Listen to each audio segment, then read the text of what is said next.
라디오 5시 뉴스를 마칩니다. 아나운서 이상호였습니다. KBS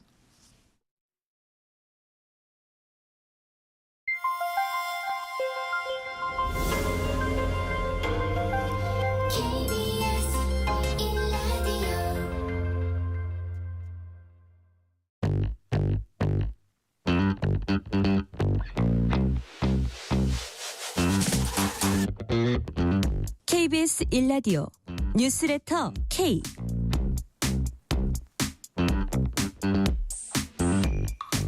안녕하세요. 뉴스레터 K 진행하는 전종철입니다. 국회는 오늘 본회의를 열고 상설특검 후보 추천에서 여당을 배제하는 규칙 개정안을 야당 주도로 통과시켰습니다. 뇌물수수 혐의와 총선 경선 여론조사 조작 혐의로 구속영장이 청구된 민주당 신영대 의원 체포동의안이 본회의에서 부결됐습니다. 아울러 민주당은 대통령실 관저 이전 의혹 감사 관련 자료를 국회에 제출하지 않았다는 이유로 최재해 감사원장 탄핵을 추진하기로 했습니다. 주요 정치 현안들 정치 토크 코너에서 자세히 살펴봅니다.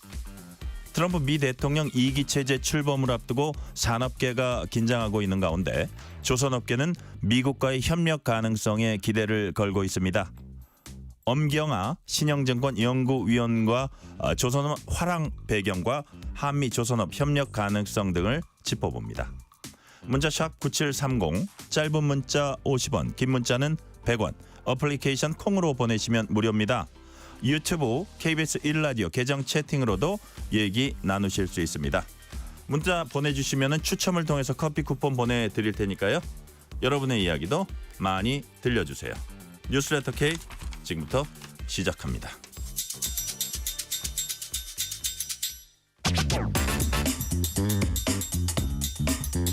오늘 하루 가장 뜨거운 뉴스들만 골랐습니다. 뉴스레터 K 정치 토크 윤주진 시사평론가, 김수민 시사평론가 나오셨습니다. 어서 오세요. 네, 반갑습니다. 자, 민주당이 다음 달 2일 국회 본회의에 최재해 감사원장에 대한 탄핵안을 보고하는 방안 추진하기로 했습니다. 김수민 평론가님, 민주당이 주장하는 감사원장 탄핵 사유 뭡니까?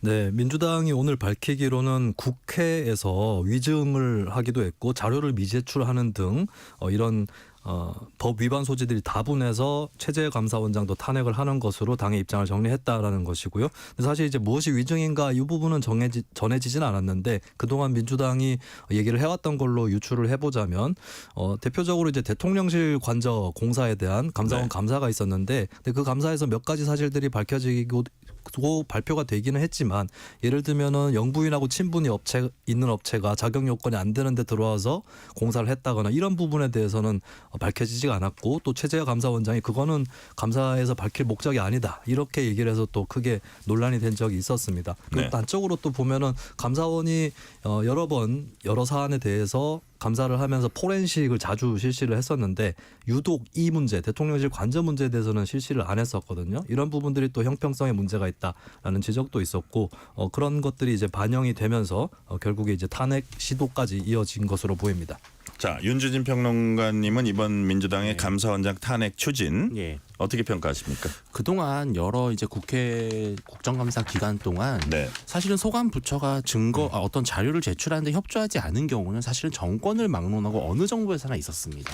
문재인 정부 당시에도 그래서 상당히 그 당시 야당이었던 자유한국당과 충돌이 많았는데 단순히 어떤 원하는 자료를 제대로 제출하지 않았다는 이유로 탄핵을 한다. 이건 정말로 좀 과도한 것 같아요.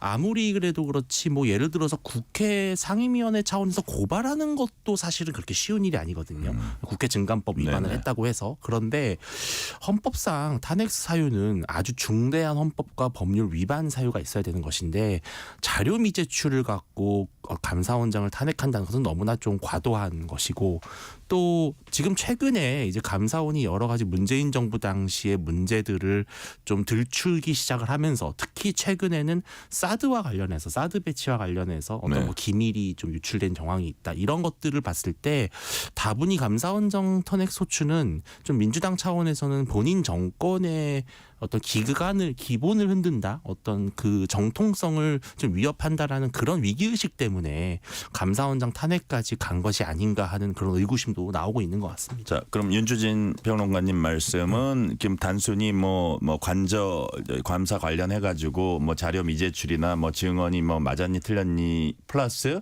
지금 문재인 정권 시절에 어떤 사드 관련 의혹 이런 것들을 감사하는 과정을 차질을 주기 위한 것이다. 이런 그 측면이 엿보인다는 말씀입니까? 그렇습니다. 이제 윤석열 정부 이런 것들을 감사하는 과정을 차질을 주기 위한 것이다. 이런 그 측면이 엿보인다는 말씀입니까? 그렇습니다. 이제 윤석열 정부 들어서 감사원이 상당히 적극적으로 어떨 때는 솔직히 검찰보다도 더 적극적으로 문재인 정부의 여러 가지 실정을 좀 밝혀내고 있다. 이런 불만들이 좀 많이 나오고 있었죠. 그래서 서해 공무원 피살 사건 문제라든지 또 그 문재인 정부 당시의 집값 통계 조작에 대한 문제, 또 최근에는 사드 배치와 관련된 기밀 유출 등 사실은 문재인 정부로서는 상당히 상징적인 어떤 사건들이거든요. 이러한 사건들 크다고 하면 클 수도 있는 사건입니다. 예, 그러한 사건들에 대해서 매우 그동안 밝혀지지 않았던 문제점들을 감사원이 밝혀내고 그래서 사실은 민주당은 뭐 감사원장도 물론 그렇지만 감사원의 사무총장 같은 경우도 매우 날선 비판을 했었거든요. 근데 결국은 그것이 지금의 탄핵 소추에까지 이르게 된 것이 아닌가.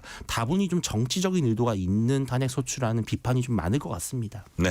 김수민 평론가님 짧게만 한 말씀 더 하실래요? 네, 그런데 이제 감사원의 그 감사가 뭐 방법적으로나 혹은 결과적으로나 형평에 맞았는가 이 부분에 대해서는 저는 불식될 수는 없을 것이다라고 보고 물론 네. 이제 민주당이 요즘에 탄핵을 여러 가지 검토를 하고 있기 때문에 이거 일거에 진행되는 거에 대해서 너무 지나친 거 아닌가라는 그런 인상을 줄 수는 있기 때문에 충분한 전략적 검토는 필요하다고 보지만 근데 중요한 건 이제 감사원이 그럼 잘한 것이냐 대통령 관저 문제에서 감사 발표한 내용들 이런 것들이 부적절했다 이 평가는 움직이기는 어렵다고 봅니다. 자, 지금 말씀하신 대로 감사원이 그럼 잘한 것이냐라는 측면이 있고 또 하나는 과연 이것이 탄핵 사유냐 이런 건 이제 국민들이 판단할 것 같고요. 민주당은 감사원장 탄핵안과 검사 탄핵안을 다음 달 2일 같은 날 본회의에 보고하는 방안 추진하기로 했습니다.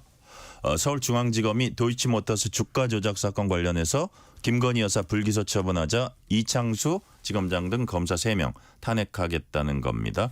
이 부분은 윤주진 평론가님 어떻게 평가하십니까? 그러니까 이제 마찬가지인데 사실 감사원도 그렇고 검찰도 그렇고 사정기관으로서 원하는 모든 수사 결과가 모두 원하는 방향대로 야당의 민맛대로 나올 수는 없겠죠. 그리고 뭐 야당으로서는 수사의 편향성을 지적할 수는 있다고 생각을 합니다.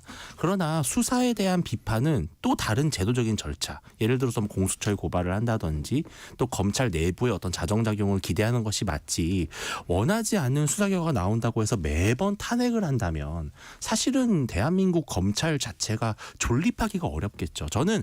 저는 민주당이 이 중앙지검장과 이 검찰의 불기소 처분을 정치적으로 비판하는 것은 얼마든지 가능하다고 보지만 탄핵 소추라고 하는 것은 정말 헌법상 중대한 법률 위반이 있어야 되는 상황이기 때문에 과연 거기까지 이르는 것인가? 예를 들어서 서울중앙지검장 같은 경우는 손발을 묶어버리면 지금 현재 서울중앙지검이 하고 있는 여러 가지 수사들 중에는 김건희 여사 문제는 하나의 뭐 아주 작은 조각에 불과하지 않겠습니까?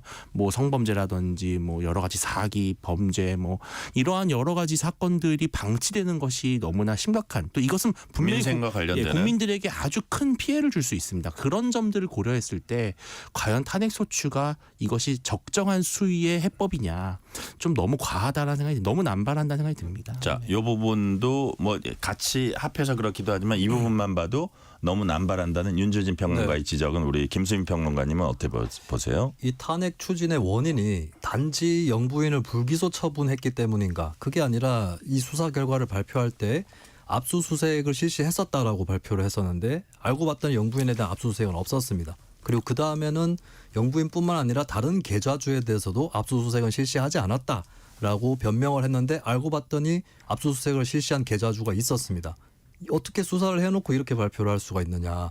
정말 믿고 싶지 않지만 혹시 수사한 내용을 스스로도 몰랐던 거 아닌가라는 생각도 들고 한편으로는 일부러 이걸 덮기 위해서 뻔히 드러날 거짓말을 급하게 한 것인가. 근데 어느 쪽이든 간에 이건 굉장히 심각한 사태가 되는 것이겠죠. 그것 때문입니다. 불기소 처분 자체로 탄핵을 당하는 것이 아니라 정말 초보적인 잘못들을 저질렀기 때문에 여기에 대해서 사실 그러면 이제 뭐 정치권에서 할 수 있는 방법이라는 게 뭐가 있을까? 예를 들어서 징계 수위를 좀 촘촘하게 국회에서 할 수 있다면 꼭 파면이 아니라 다른 것도 할 수는 있겠지만 그런 것도 아니겠고 사실 그런 차원인 것이고 그리고 저는 이제 그 검사 검찰 내부에서 또 반박이 나오고 뭐 집단 행동이 나오는데 아니 파면이 지나치다고 생각할 수는 있겠습니다만 하지만 이거는 오히려 검찰 스스로가 망신으로 생각을 하고 대검찰청이나 또 법무부라든지 이쪽에서 자체 감찰을 해서 자체 징계를 줘야 될 사안이 아니겠습니까? 저는 정직 정도의 징계는 충분히 가능한 사안이라고 보는데 사실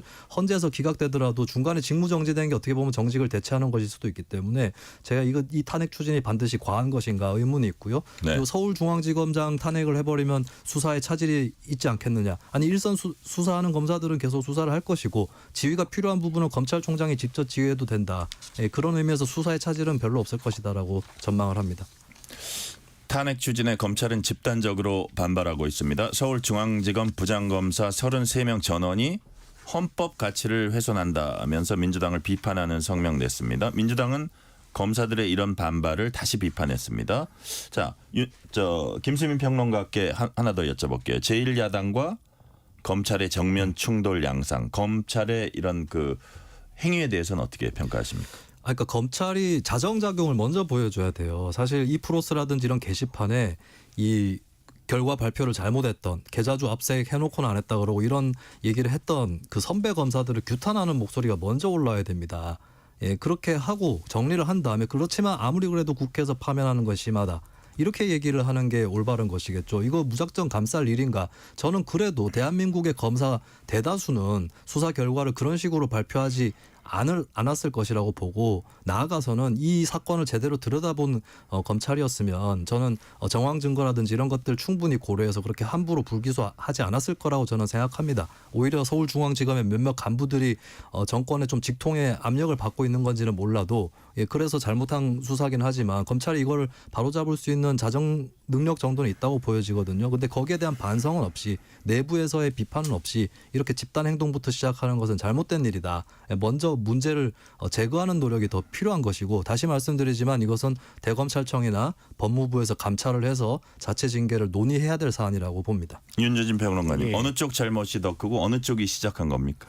근데 저는 우리가 흔히 우리 국민들도 그렇고 언론도 그렇고 사실 검찰이라고 하는 조직을 하나의 뭔가 그 일사불란하게 움직이는 군대처럼 보시는 경향이 있는 것 같아요. 그런데 실은 검찰이라는 조직은 매우 파편화돼 있고 개개인 검사의 양심과 직무의 독립성이 상당히 좀 보장되는 편에 속합니다. 이것은 왜 그러냐면은 지난 문재인 정부에서 예를 들어서 야당 인사들에 대한 여러 가지 수사가 일부 일선 검사에 의해서 바로 잡히는 그런 경향들도 있었거든요. 그러니까 즉 무엇이냐면은 만약에 정말로 지금 현재 서울중앙지검이 이런 식으로 정권에 완전히 협조하기 위해서 있는 사실도 덮고 없는 법리를 만들어서 불기소 처분한다? 그것은 아마 일선 젊은 평검사들이 용납하지 않을 겁니다. 가능한 일이 아니다. 예, 저는 그거는 정말 가능한 일이 아니고 이런 식으로 그러니까 이럴 겁니다. 제가 생각했을 때 검사들은 지금 억울한 거예요. 그러니까 뭐냐면은 김건희 여사가 국민정서법상으로는 상당히 실망을 많이 줬을 수는 있습니다.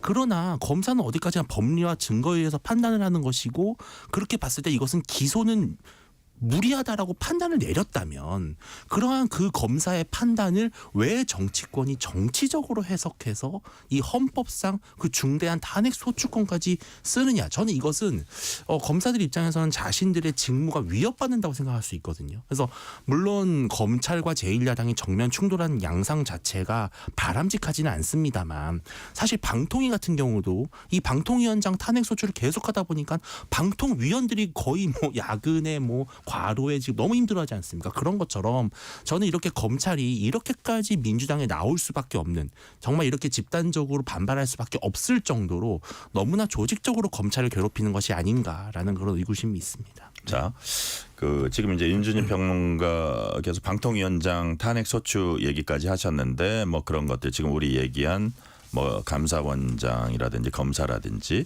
그러니까 어떻게 보면 이 행위가 정당하냐 안 하냐는 일단 접어두더라도 어쨌든 민주당은 정부와 수사기관 견제 수단으로 이제 탄핵을 적극 활용하는 그런 모양새를 이제 보이고 있거든요. 그렇다면 이런 공적 기관들의 업무와 역할이 과연 이게 이런 불분명한 탄핵 사유로 인해서 이렇게 계속 지장을 받는 이런 것들이 과연 정상적인 상황으로 보이나 그렇다면 이것이 만약에 이런 상황이 좀 탈피되려면 뭐 어떤 일들이 있어야지 가능한 겁니까?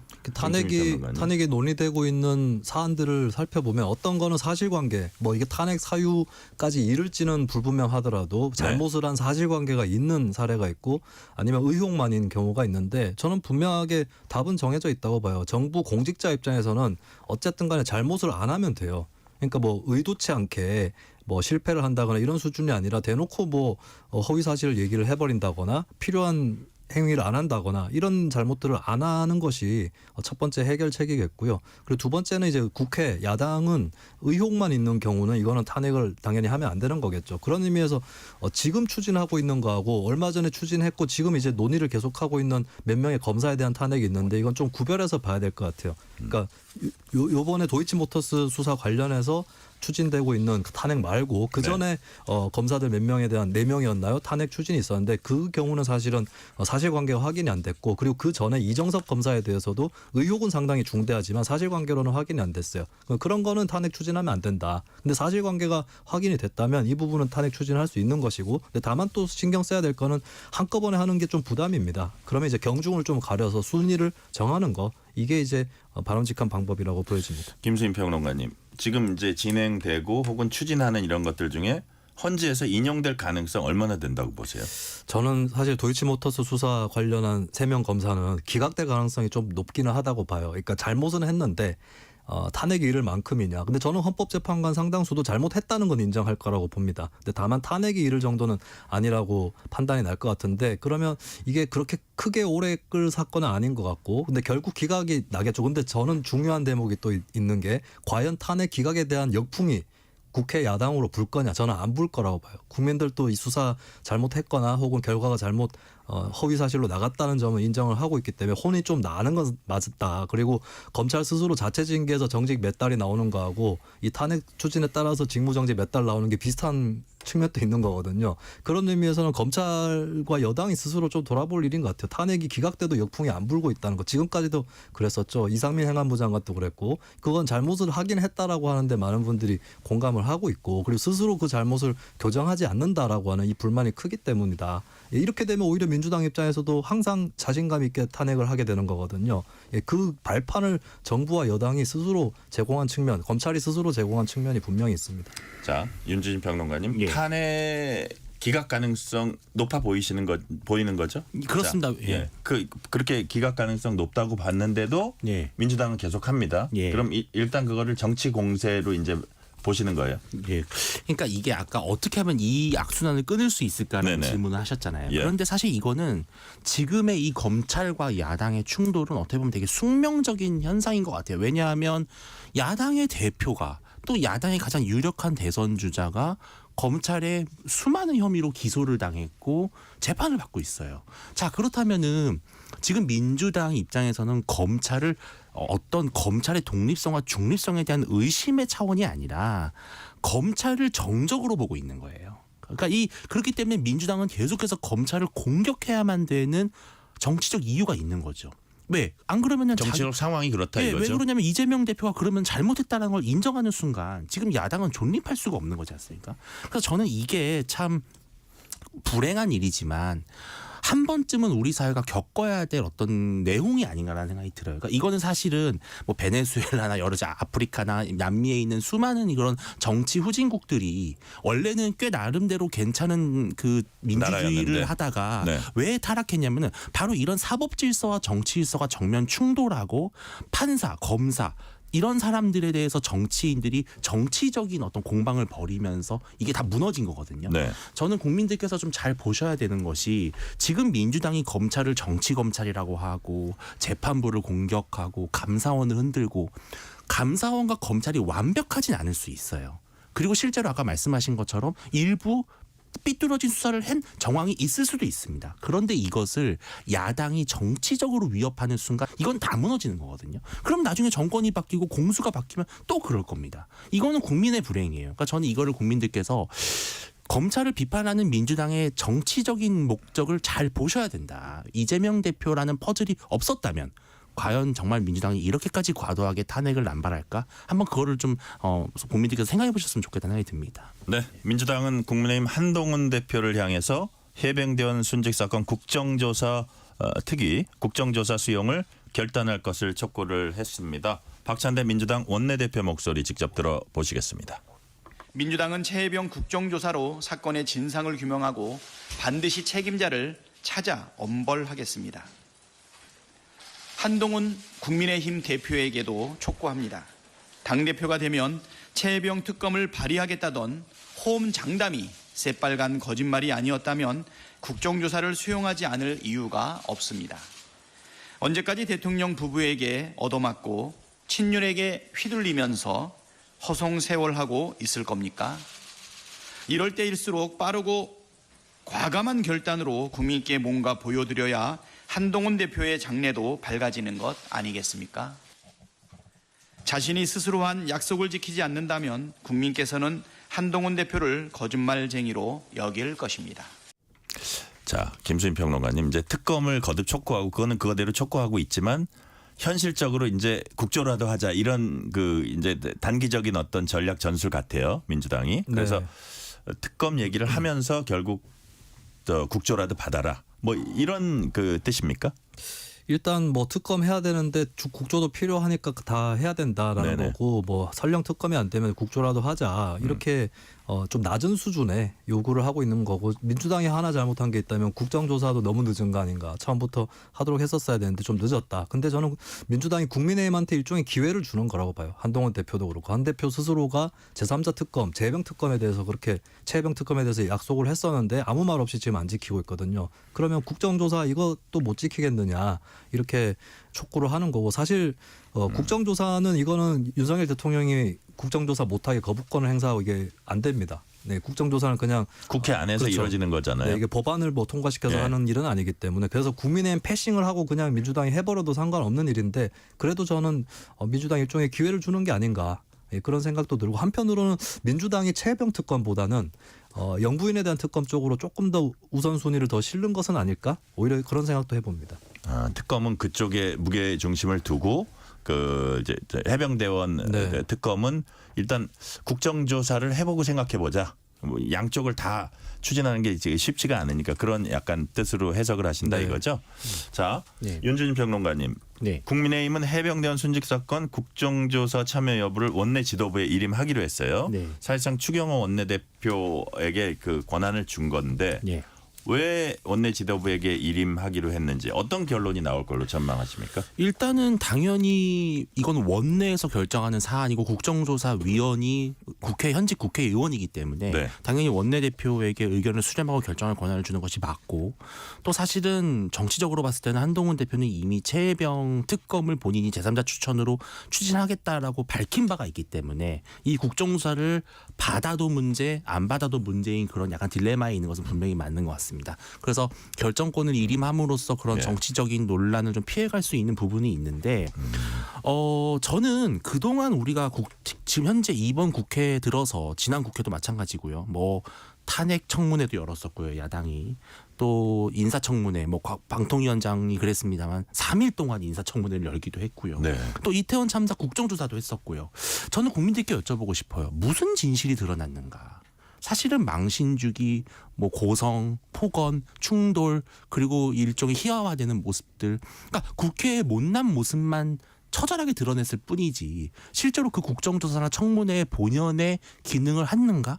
저는 그런 점에서 봤을 때는 이번에는 아마 국민의힘이 이 국정조사를 그냥 야당의 어떤 자신들만의 잔치가 되기를 방치하기보다는 오히려 적극적으로 국정조사에 들어가서, 물론 마지막까지 반대는 할 것 같습니다. 반대는 하지만 받아들일 가능성도 있다. 근데 야당은 분명히 강행 처리를 하겠죠. 예. 그러면은 국민의힘이 그렇다면 방관하는 것이 아니라 오히려 들어가서 정정당당하게 정면 승부해서 토론하는 것이 더 효과적일 수 있겠다라는 판단을 할 것으로 보이고요. 또 제가 봤을 땐 분명히 이 국정조사가 이루어질 겁니다. 민주당이 포기하지 않겠죠. 그러나 결국 이 국정조사가 발생만 하지 국민들의 관심사에서 과연 얼마나 주목을 받을 수 있을지는 저는 미지수라고 봅니다. 자, 그럼 김수인 평론가님은 국정조사에서 좀 새로 밝혀낼 것이 있을 것 같다.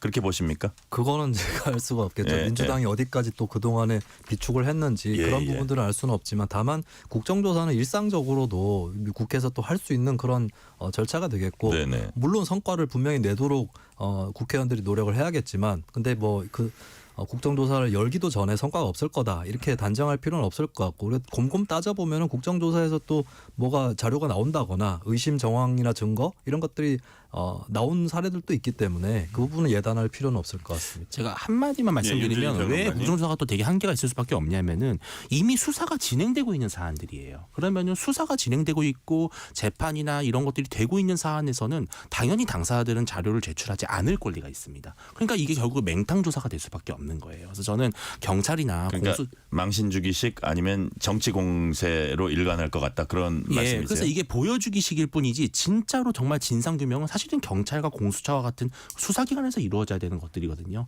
그래서 결국은 보여주기식으로 그냥 호통만 치다가 끝나는 그런 쇼가 되지 않을까 우려가 됩니다. 네. 오늘 국회 본회의 소식 조금 이제 지금부터 살펴볼게요. 자, 국회는 오늘 본회의에서 민주당 주도로 상설특검법 규칙 개정안을 통과시켰습니다. 김수민 평론가님, 상설특검법 규칙 개정안 내용, 발의 배경까지 함께 소개를 해주세요. 네, 일단 상설 특검을 민주당이 추진을 한 거는 뭐 도이치모터스 문제나 이런 다른 원래 별도 특검법으로 추진했던 거 말고 네. 추가적인 의혹이 있는데 이거는 좀 원래 있던 특검법, 상설 특검법을 활용해서 조사를 해보자. 가령 삼부토건 주가 조작 의혹이라든지 네. 세관 마약 수사에 대한 외압 의혹이라든지 이런 것들을 상설 특검으로 수사를 하겠다는 게 민주당의 취지인데 그럼 민주당이 상설 특검법에 원래 있던 내용에서 뭘 개정을 하느냐라고 했을 때 이게 후보 추천 규칙입니다. 대통령과 그 가족이 연루된 수사의 경우는 네. 이거는 이제 상설 특검 후보 추천이 구성해서 여당 추천의 몫을 2명을 제외하는 네, 그러니까 여당 쪽에서는 이제 좀 편향적으로 추천할 가능성이 있다. 네. 그렇기 때문에 제외를 하는 내용이고 그렇다고 해서 그럼 야당 추천위원만 남는 거냐? 그렇지는 않습니다. 제3자까지 포함해서 남는 것이다. 예, 이런 내용입니다. 그러니까 민주당도 추천하고 아마 조국혁신당도 추천하고 그렇게 돼 있는 것 같아요 지금. 네, 그래서 네, 야당 추천은 들어가고 그리고 이제 그 외에 또 추천하는 목도 들어가 있는 그 내용입니다. 외에 추천하는 목도 네. 들어가 있다. 야당뿐만 아니라. 자, 윤주진 평론가님, 예. 국민의힘이 상설특검법 규칙 개정안 반대하는 이유를 네. 한번 소개를 해주세요. 일단 첫 번째는 대통령과 가족이 연루된 수사. 라고 하는 것의 범위를 과연 그렇다면 무자르듯이 딱 정할 수 있느냐라는 거죠. 사실은 대통령이 모든 공직과 연관되지 않은 것이 없고 대한민국에서 일어나는 모든 일들은 다 사실은 대통령의 국정 관할입니다. 그래서 이런 식으로 하게 되면은 결국은 이연령 비연령으로 돼가지고 이 상설특검을 완전히 무력화시키는 그런 법이 될 수밖에 없다라는 것이고 두 번째는 이게 상설특검 추천이 지금 이제 추천위원회 몫을 여당을 빼자는 것이 아니겠습니까? 네네. 근데 여당 야당 목 말고도 법무부 차관, 법원행정처 차장, 그다음에 대한변협 회장 이렇게 3명이 추가로 들어갑니다. 네. 즉 여당이 2명이 들어갈지라도 결국은 마지막에 이 뭐랄까요 손을 들어줄 수 있는 권한은 외부 인사들에게 있는 거예요. 그러면은 여당 2명이 있더라도 이게 정말로 여당이 편향되게 추천을 한다고 판단한다면 법무부 차관이야 그럼 뭐 행정부 소관이라 그렇다 쳐도요. 대한변협 회장이라든지 법원행정처 사장 입장에서는 얼마든지 여당의 그런 견제를 할 수 있는 구조죠. 그러니까 즉 이게 이미 이해충돌을 견제할 수 있는 구조로 짜여져 있는 법입니다. 근데 이거를 이제 와서 이런 식으로 한다는 것은 결국은 상설특검이 역시 목적이 있는 것이 아니라 계속해서 김건희 여사 문제라든지 이런 것들을 좀 계속 부각시키려는 의도로 보이고 이렇게 될 경우에는 앞으로 모든 사안에 있어서 상설특검은 결국은 백지화되는 그런 좀 부작용이 크지 않을까 생각을 합니다. 이 상설특검법은 이제 말씀들 하셨지만 일반 특검법하고는 달리 거부권을 피해갈 수 있는 그런 특징이 있습니다. 그럼에도 윤주진 평론가님, 예. 국회를 통과해도 특검 최종 임명권이 대통령한테 남아 있어요. 네. 그러니까 만약에 대통령이 특별검사 임명하지 않고 그대로 있으면 예. 그러면 상황이 어떻게 되는 겁니까? 그러니까 이제 그런 상황까지 갈지를 사실 잘 모르겠는데 예. 만약에 근데 사실은 윤 대통령이 지난번에 대국민 담화에서 예. 특별감찰관을 만약에 후보를 추천했을 경우에 내가 임명하지 않을 수 없다. 결국 이런 말씀을 하신 적이 있어요. 아, 그래요? 그렇죠. 그러니까 그거랑 비춰봤을 때는 결국은 특검도 진짜 그런 극단적인 상황까지 갔을 경우에는 임명을 하지 않을 경우에 오히려 더 큰 정치적 부담이 있겠죠. 그래서 그런 부분까지는 아마 고려를 할 수 있다고 생각을 하는데 다만 이제 지난번에 또 방통위원 같은 경우는 최민희 방통위원을 결국 최종적으로 임명하지 않았던 사례도 있기 때문에 네. 정말로 야당에서 아주 노골적으로 위협적인 특별검사를 계속해서 추진한다면 대통령도 결국은 그런 좀 강수를 둘 수도 있지 않을까 예상은 해봅니다. 예. 그러니까 정치적 부담은 있다. 그렇지만 그 가능성을 전혀 배제할 수 있는 건 아니다. 말씀을 하셨는데 김수민 평론가님. 김영민 의원인가 누가 만약에 이걸 임명하지 않으면 그거는 불법이다, 위법이다 이런 얘기를 했던 제 기억이 좀 나요. 그게 무슨 취지였나요? 민주당에서 뭐 아마 박주민 의원도 그랬던 것 같은데, 박주민 의원이었나요? 예. 여러 사람들이 그 얘기를 하고 있는 게 이제 탄핵 사유가 될 수 있다. 왜냐하면 법에 따라서 대통령 어쨌든 임명을 하게 돼 있는 거거든요. 안 해도 된다 이런 규정은 전혀 없고, 뭐 며칠 안에 해야 된다 뭐 이런 것들이 없다고 해도 어쨌거나 임명을 하도록 해야 되는 것인데, 네. 이거를 임명하지 않으면 사실 그 법을 따르지 않은 건 맞습니다. 물론 처벌 조항은 없죠. 근데 탄핵이라는 거는 형사처벌의 문제가 아니라 징계이거든요. 탄핵이라는 거는. 그렇기 때문에 이것도 물론 헌법재판소에서 정말 탄핵에 이를 정도의 잘못인가 이거는 따져볼 여지는 있겠지만, 근데 또 야당 입장에서는 이건 탄핵 사유는 된다. 그리고 설령 단독으로는 안 될지라도 다른 문제하고 이게 축적이 되면 자기들도 탄핵을 할 수밖에 없다. 이렇게 판단할 수 있을 것 같고. 근데 저는 아까도 말씀드렸지만 꼭 탄핵 사유에 이르지 않는다고 해도 잘못 자체를 좀 하지 말자. 네, 결국에 저는 추천안이 올라오면 만약에 이게 규칙은 이제 개정이 되는 것이고, 왜냐하면 법이 아니라서 윤 대통령이 또 법안 거부권 행사를 못 합니다. 네. 그러면 그 규칙에 따라서 어쨌거나 뭐 그게 나쁘든 싫든 간에 규칙에 따라서 추천이 되면 그거는 윤 대통령이 임명을 해야죠. 예, 그것까지 법에 따라서 안 할 생각을 하면 안 된다. 예, 그거는 국민들도 용납을 안 할 겁니다. 예, 그렇기 때문에 민주당에서 또 이거 탄핵 사유다 이런 지적이 안 나오게끔 대통령이 임명을 해야 된다. 뭐 그것밖에는 달리 정도가 없습니다. 자, 상설특검 통해서 특검을 추천을 하면은 대통령이 임명을 해야 된다. 아마 임명을 하게 될 거다. 이런 말씀 들었습니다. 윤준 평론가님 짧게 좀 짧게 한 말씀드리면 말씀해 아마 주세요. 근데 현재는 이런 판단을 할 수 있습니다. 그러니까 상설특검법에서 제일 중요한 여야 추천 몫에 대한 부분이 지금 국회 규칙으로 돼 있는데 이것이 거의 입법에 준하는 만큼의 영향을 준다. 네. 그렇다면 국회가 이것을 여당과 정부가 상의하지 않고 한 것은 대통령의 방어권을 보장할 필요가 있다고도 저는 해석할 수 있는 여진이 있는 것 같습니다. 대통령 방어권 해석할 보장할 수 있는 여지는 있다. 왜냐하면 거의 입법에 준하는 그 효과를 가지기 맞습니다. 때문에 라는 말씀까지 해주셨습니다. 이 시간 교통 상황 알아봅니다. 라디오 교통정보센터 공인혜 리포터 나와주세요. 네, 이 시각 교통정보입니다. 습기를 가득 머금은 눈이 지금도 곳곳에 쌓여 있습니다. 최대 50%까지 속도 충분히 줄여서 이동하셔야겠습니다. 날씨를 감안해 대중교통을 이용한 분들이 많아 오늘 퇴근 교통량 자체가 많지는 않습니다. 다만 사고 정체가 길어진 곳 봉담 송산고속도로 봉담 쪽인데요. 남동단 나들목을 앞두고 화물차 전도사고 발생하면서 현재 1차로를 통해서만 지날 수 있고요. 5km 구간 뒤로 정체가 극심합니다. 이전 남비봉 8탄 나들목에서 미리 우회하시는 것이 좋겠습니다. 수도권 제일순환선도 일산에서 판교 쪽으로 안양터널 부근 1차로의 사고로 부근 속도 떨어지고요. 판교에서 일산 방향 시흥에서 송내 사이로도 정체입니다.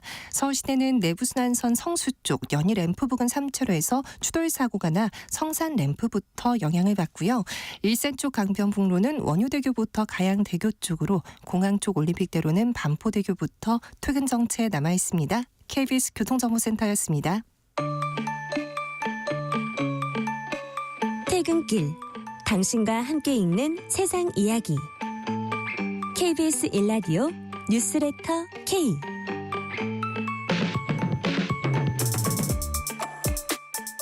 실시간 교통 상황 살펴봤습니다. 뉴스레터 K 정치 토크 윤주진 시사평론가 김수민 시사평론가와 얘기 나누고 있습니다.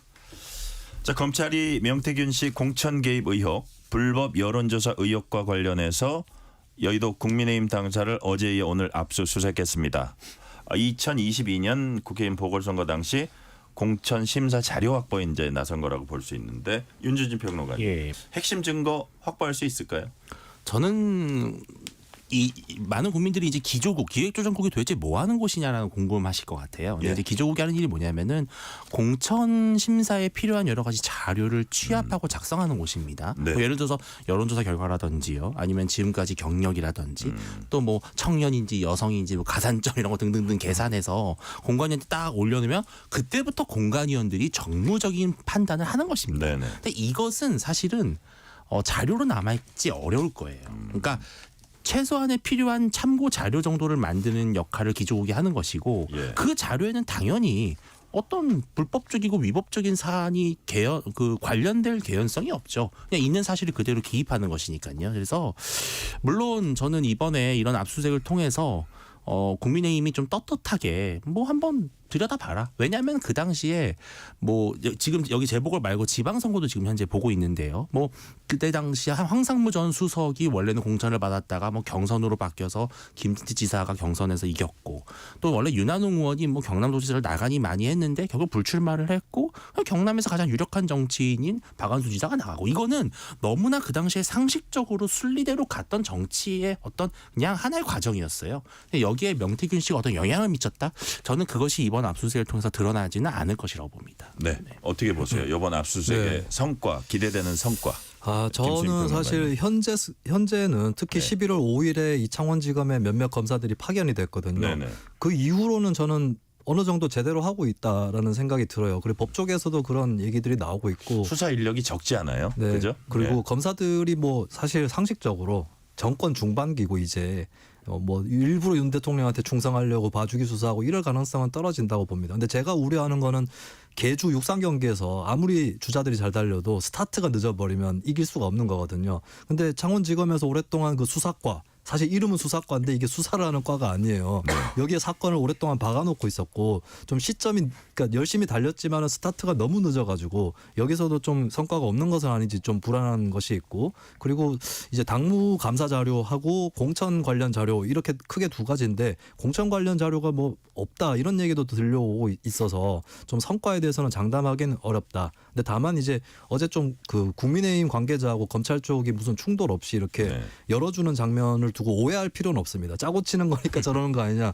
오해할 필요는 없는 게 이제 압수수색이라는 게 크게 두 가지 종류가 있어요. 하나는 제가 표현하기로는 그물형이 있고 하나는 작살형이 있는데 네. 그물형은 야 지금 그 증거인멸이나 이런 게 우려되니까 초기에 덮쳐가지고 일단 쓸어서 파란 박스에 담자. 이게 이제 싹쓸이형이라면 작살형은 야 지금 우리가 확보해야 될 자료는 구체적으로 뭐인 거 뻔하다. 이거 콕 찍어가지고 가져가자. 이게 작살형인데 이번 압수수색은 작살형이라고 볼 수 있거든요. 그러면 사실 국민의힘 입장에서도 목록에 있는 것 뻔한 거니까 이거는 열어준다라고 생각할 수 있는 거고 검찰도 그것만 갖고 나가면 된다 생각을 하는 거니까 네. 그래서 이제 그게 분위기가 그렇게 불편하지 않았던 것으로 보입니다. 자, 지금 김수민 평론가님이 말씀하신 거하고 연관되는 질문인데 윤주진 평론가님 예. 이렇게 검찰의 이례적인 집권 여당 중앙 당사 압수수색에도 국민의힘 지도부는 예. 뭐 반발한다거나 이런 거 없이 원칙에 따라 최대한 협조한다 이런 기조로 나왔어요. 네. 왜 이랬을까요? 일단은 저는 크게 세 가지가 있는데 네. 첫째 좀 자신이 있다는 거죠. 그러니까 이거는 우리가 오히려 협조하는 모습을 통해서 그동안 계속 불거져 왔던 그런 공천 개입 의혹을 오히려 털 수 있는 기회가 될 수 있다. 수 이런 있는 정무적인 기회다. 판단이라고 네네. 보이고요. 두 번째는 이제 내로남불의 어떤 덫에 걸리지 않기 위한 거라고 봅니다. 왜냐하면 그동안 검찰이 이제 이재명 대표를 수사하는 과정에서 민주당사에 대해서도 수사를 했었거든요. 네네. 이제 그런 과정에서 봤을 때 그 당시 그 대치 국면이 있었고 강경한 충돌이 있었습니다. 근데 그 당시에 국민의힘은 떳떳하면 왜 수사를 받지 못하냐라는 식으로 야당을 압박을 했었는데 이 상황에서 만약에 여당이 검찰 수사에 반발한다면 야당은 수사도 되고 여당은 수사하면 안 되냐라는 그런 이제 내로남불에 걸릴 수가 있는 거죠. 예. 그래서 이러한 논란을 피하기 위해서라도 협조적이다. 근데 사실 세 번째는 지금 한동훈 대표를 비롯한 이 지도부는 사실 그 당시 2022년도에는 전혀 공천과 관련이 없습니다. 그래서 아주 만에 하나 정말 뭐가 나오더라도 그것을 정치적으로 책임져야 되는 위치는 아니기 때문에 조금 홀가분하게 받지 않았나라는 생각이 듭니다. 자, 그걸 정치적으로 책임지는 위치에 아니기 때문에 홀가분하고 뭐 자신들에게로 어떤 화살이 올 가능성이 매우 낮다 이런 취지로 말씀해 주셨는데 좀 관련이 되면서도 살짝 다른 질문을 한번 더 윤주진 평론가께 예. 드려볼게요. 한동훈 대표는 대표는 명태균 씨 같은 정치 브로커가 활동할 수 있었던 상황에 대해 국민들께 죄송스럽게 생각한다. 앞으로 명 씨와 같은 선거 브로커는 용납하지 않을 것이다. 제2의 명태균이 나오지 않게 하겠다. 이것도 수사에 협조하게 한 어떤 그 단상이랄까요? 그 심정을 이제 보여주는 건데. 네. 자, 명태균 의혹과 관련해서 한 대표가 사과까지 했어요.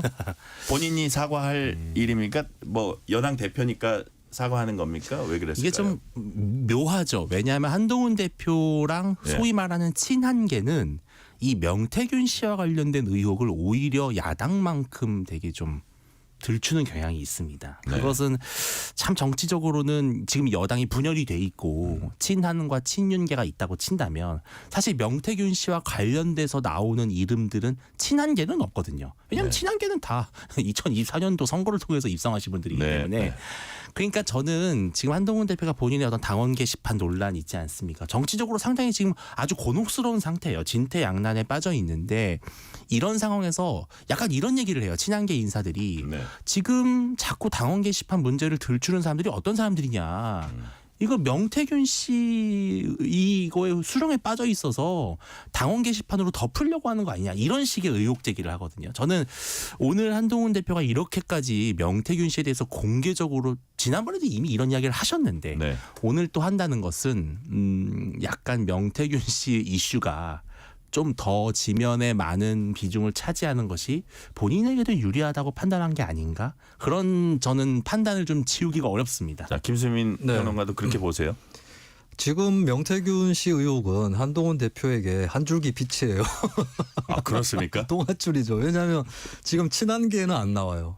네, 오세훈 시장, 홍준표 시장, 뭐 안철수 의원, 뭐 어쨌든 의혹들 다 나오고 있는데 친한계는 안 나오고 있고 한동훈 대표 관련 의혹도 없는 상태거든요. 이 상태에서 좀 한 줄기 비친 거고 사과를 했는데 사실 남이 한 잘못으로 사과하는 것만큼 쉬운 일이 없습니다. 만약에 저를 국민의힘 대표를 시키면은 이명박 박근혜 정부 때 일 다 끄집어내서 사과합니다. 왜? 제가 잘못한 게 아니기 때문에. 제가 한국 대통령이다? 그러면 과거 독재 정권 때 있었던 일 사과합니다. 제가 한 일이 아니니까. 한동훈 대표한테 이 사과는 저는 조금 속이 보이는 사과다. 이건 공격용 사과다.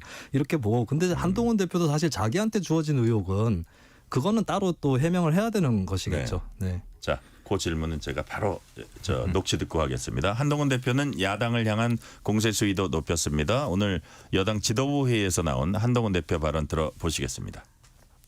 민주당은 이 반도체 특별법마저도 어떤 정치적인 쇼를 위한 도구로 삼는 것이 아닌지 의심하지 않을 수 없습니다.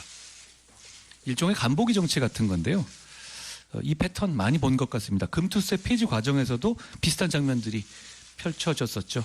민주당은 금투세 폐지를 완강하게 반대하는 척하면서 판을 깔고 종국에는 이재명 대표가 그걸 폐지하는 그림을 만드는 그런 상황을 연출했잖아요.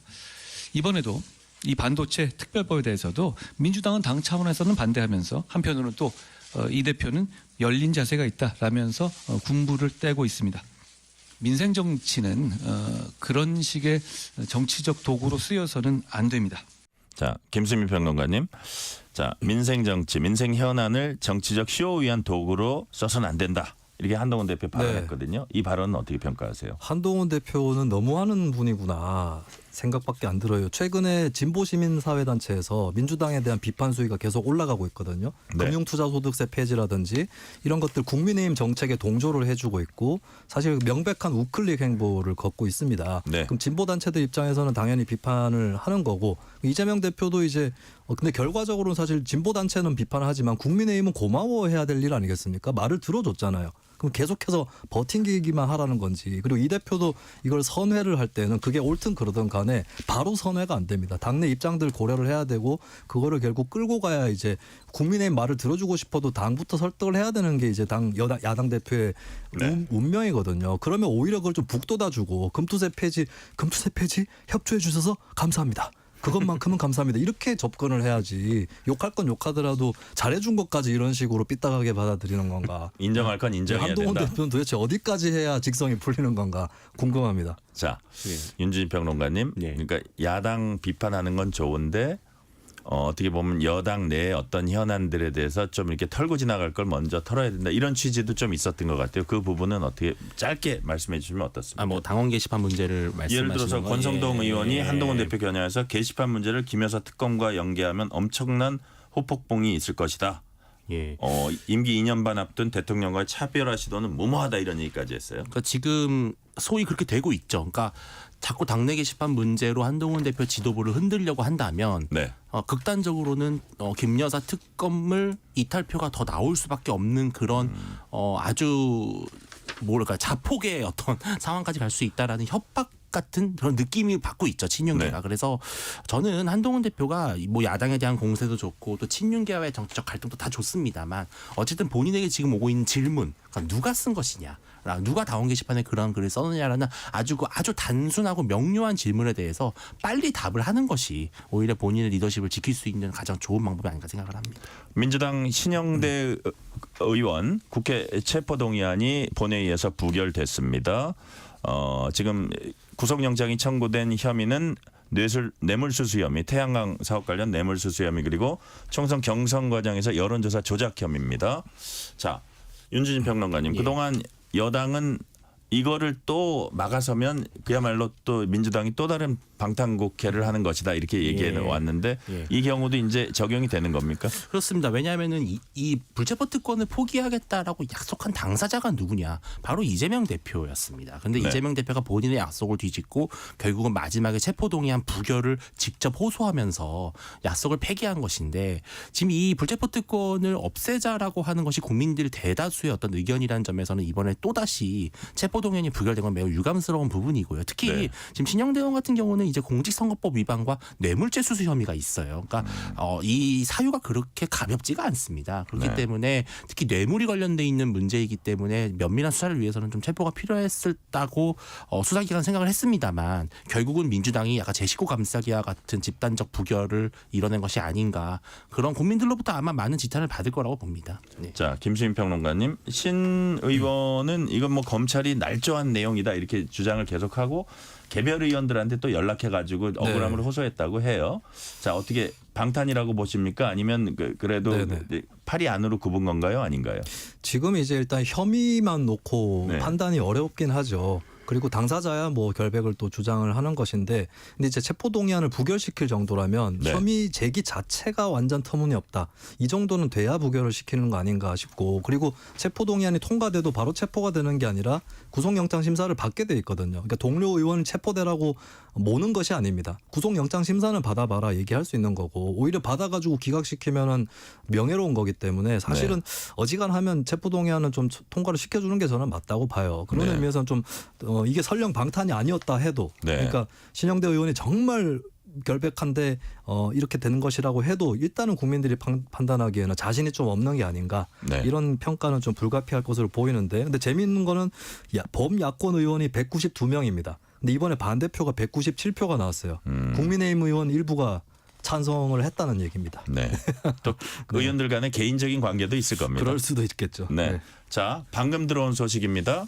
국회가 오늘 본회의를 열어서 양곡관리법 일부 개정 법률안 야당 주도로 이제 통과를 시켰습니다. 이게 사실은 윤석열 대통령이 거부권을 행사했던 1호 법안인데 또 다시 여기로 넘어온 거거든요. 자, 김수민 평론가님, 왜 야당은 이거를 계속 통과시키려고 하죠?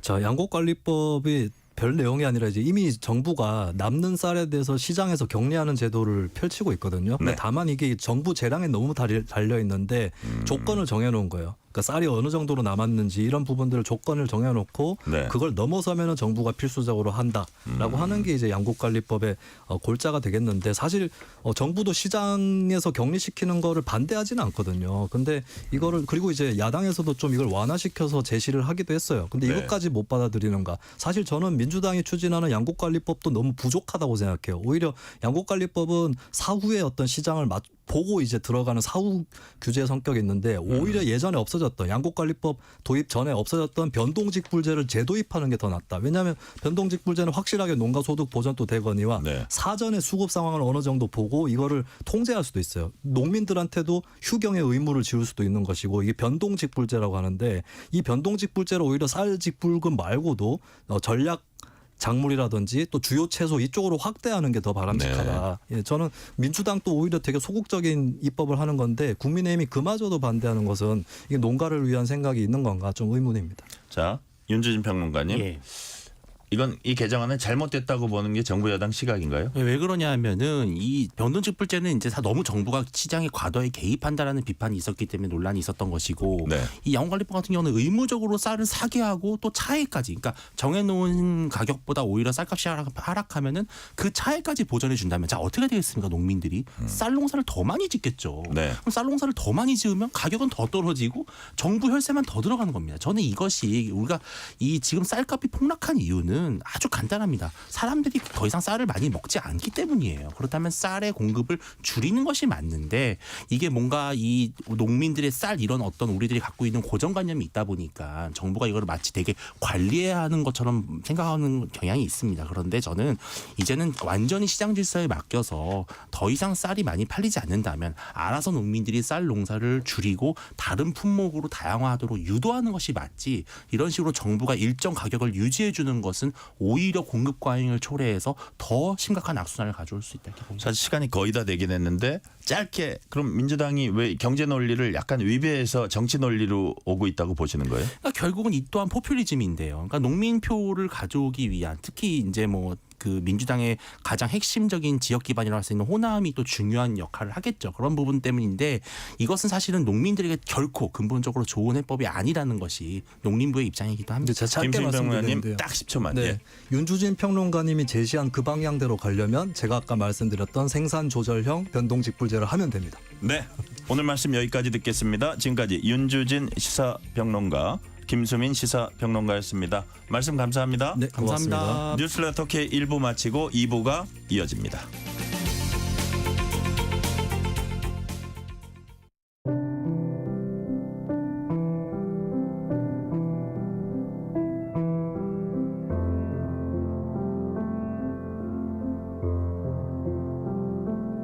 KBS 라디오 연중기획 희망충전 대한민국 614번째 이야기. 안녕하세요. 아나운서 유지원입니다. 11살 형석이는 아직도 큰 슬픔에 빠져 있습니다. 긴 투병 끝에 한 달 전 생을 마감한 엄마. 형석이와 두 형은 엄마의 빈자리가 믿기지 않는데요. 오늘도 엄마 사진을 끌어안은 채 눈물을 닦고 또 닦는 아이들. 하지만 아픔이 치유되기도 전 삼형제를 챙겨주었던 고모마저 육종암 진단을 받아 가족들의 마음은 무겁기만 합니다. 패널 시공 일용직으로 생계를 꾸려온 아빠는 세 아이의 양육과 암에 걸린 여동생까지 막막한 현실 앞에 망연자실할 뿐. 가족들과 함께 건강하고 평범하게 살고 싶다는 형석이. 형석이네 가족이 어려운 시간을 잘 이겨낼 수 있도록 여러분의 마음과 응원을 보내주세요. 여러분의 따뜻한 손길이 희망의 빛이 됩니다. ARS 060-700-1580 060-700-1580 한 통화 3,000원으로 희망을 선물해 주세요. KBS 라디오 연중기획 희망충전 대한민국은 초록우산 어린이재단, 인탑스 주식회사, 그리고 청취자 여러분과 함께합니다. ARS 060-700-1580 한 통화 3,000원입니다.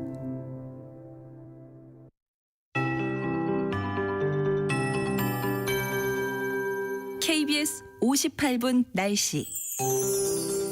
제주 산지 지역에는 대설 경보가 아직도 발효 중입니다. 내일까지 5에서 15cm의 눈이 추가로 더 쌓이겠습니다. 그리고 강원도와 충청 이남으로 1에서 5cm의 눈이 내일 아침까지 내리겠습니다. 주로 강원도와 또 산지 쪽, 또 충청 이남으로 비나 눈이 내리겠는데요. 내일 오후부터 밤사이 또 중부지방으로도 비나 눈이 더 내릴 가능성이 있습니다. 대부분 지역으로 1에서 5cm 정도 내리겠고요. 제주 산지는 내일도 3에서 8cm의 눈이 예상됩니다.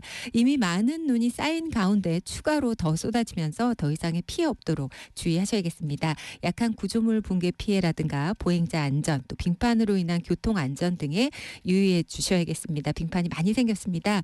내일까지 중부와 전북, 경북 위주로 얼음이 오는 곳이 있겠습니다. 해안과 산지 위주로 전국에 강풍도 이어지겠습니다. 내일 아침 기온 서울 영하 4도, 철원 영하 8도, 대관령 영하 9도 등 전국적으로 영하 8도에서 영상 6도로 춥겠습니다. 낮 기온 서울 5도 등 3도에서 12도 분포가 되겠습니다. 또한 전해상에 풍랑특보가 발효 중입니다. 매우 강한 바람과 더불어 1에서 5m 안팎의 매우 높은 파도가 일겠습니다. 특히 먼바다와 제주 해상의 경우는 풍랑특보가 보다 더 긴 기간 이어지겠습니다. 지금 서울의 기온은 0.6도입니다. 강혜종입니다.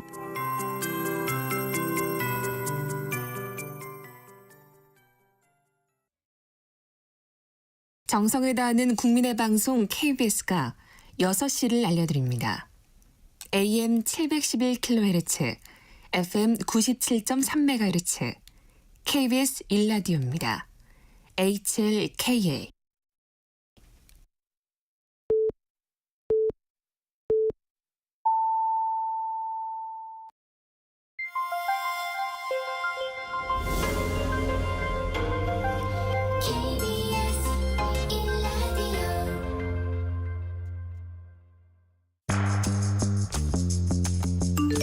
여러분은 지금 퇴근길 시사편지 한 장, KBS 1라디오 뉴스레터 K를 듣고 계십니다.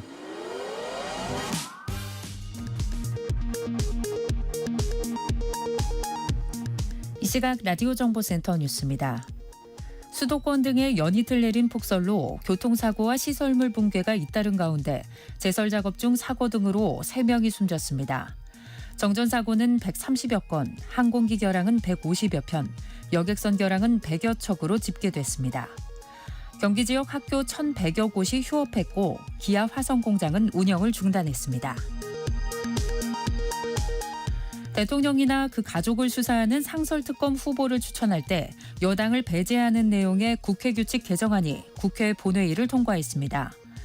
더불어민주당 신영대 의원에 대한 체포동의안은 부결됐습니다. 민주당은 다음 달 2일 국회 본회의에서 최재해 감사원장 탄핵안을 보고하는 방안을 추진하기로 했습니다. 국민의힘은 민주당에서 어떤 사유를 대더라도 명백한 보복성 탄핵이라고 비판했습니다. 민주당 이재명 대표의 측근이었던 이른바 백현동 로비스트 김인섭 전 한국하우징 기술 대표에 대해 징역 5년형이 확정됐습니다. 국민의힘은 이재명 대표에게 석고대죄하라고 촉구했습니다. 최근 사도광산 추도 시기 파행을 빚은 것과 관련해 조태열 외교부 장관이 다시금 책임을 통감한다며 어떠한 책임이라도 지겠다고 밝혔습니다. 여야 의원들은 예견된 외교 참사라며 한 목소리로 질타했습니다. 지금까지 라디오 정보센터 뉴스 편유희였습니다.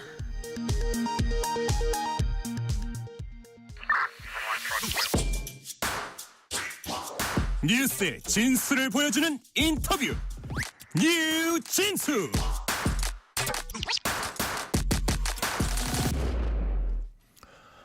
도널드 트럼프 미국 대통령 당선인과 윤석열 대통령의 첫 전화 통화에서 주목받았던 분야가 바로 조선 산업입니다. 트럼프는 한국의 도움과 협력이 필요하다고 했는데 우리에겐 기회창이 열렸다, 이런 평가가 나옵니다. 한미 조선업 협력의 가능성과 의미를 짚어보고 양국 통상관계 흐름 전망해 보겠습니다. 엄경아 신영증권 연구위원 나오셨습니다. 엄경아 위원님 어서 오세요. 안녕하세요. 자, 업계에선 우리 엄경아 연구위원이 조선의 국모다. 네.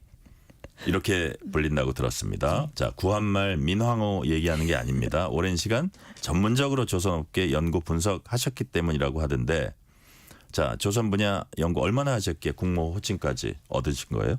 저희 이제 며칠 있으면 만 18년이 되는 날이네요. 그렇군요. 네네. 어쨌든 이렇게 꾸준히 18년 가까이 이 한 분야를 연구해온 사람이 증권업계 그 분석 분야 애널리스트라 그러나요? 그 분야에서 많지는 않은 거죠. 뭐 한 서너 명 정도. 서너 명 정도요. 입니다. 와, 참 대단하신 건데. 네, 정작 본인은 방송 시작하기 전에 아직도 국모 얘기하는군요. 라는 약간 반응을 보이신 바 있지만 그래도 여튼 처음 들으신 분한테는 우리 엄경아 연구위원이 조선의 국모다 이렇게 기억하시면 될 것 같고요. 실제로 아주 지금부터 전문적이고 재미있는 내용 들어보도록 하겠습니다. 트럼프 미 대통령 당선인은 지난 7일 윤석열 대통령과 통화해서 미국 조선업이 많이 퇴조했는데 한국과의 도움과 협력이 중요하다 이렇게 말한 것으로 알려졌습니다. 양국 정상 실제로 조선 그 협력 관련해서 어떤 대화를 했습니까?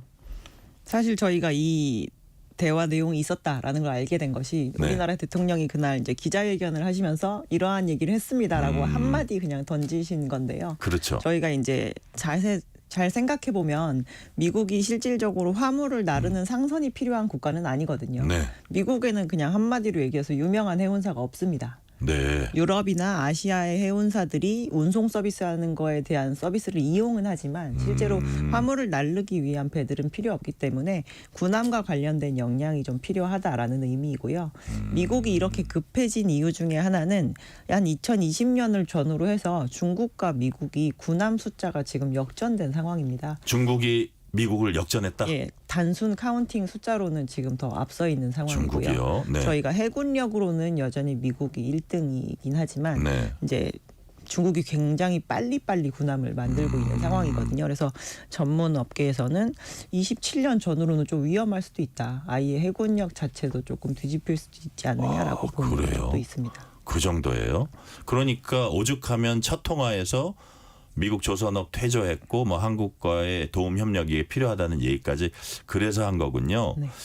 자, 미국이 옛날에는 어땠어요? 옛날에는 조선 강국 아니었나요? 이제 미국 조선 산업이 경쟁력이 높았다 떨어진 건가요? 아니면은 만들지를 옛날부터도 안 왔나요?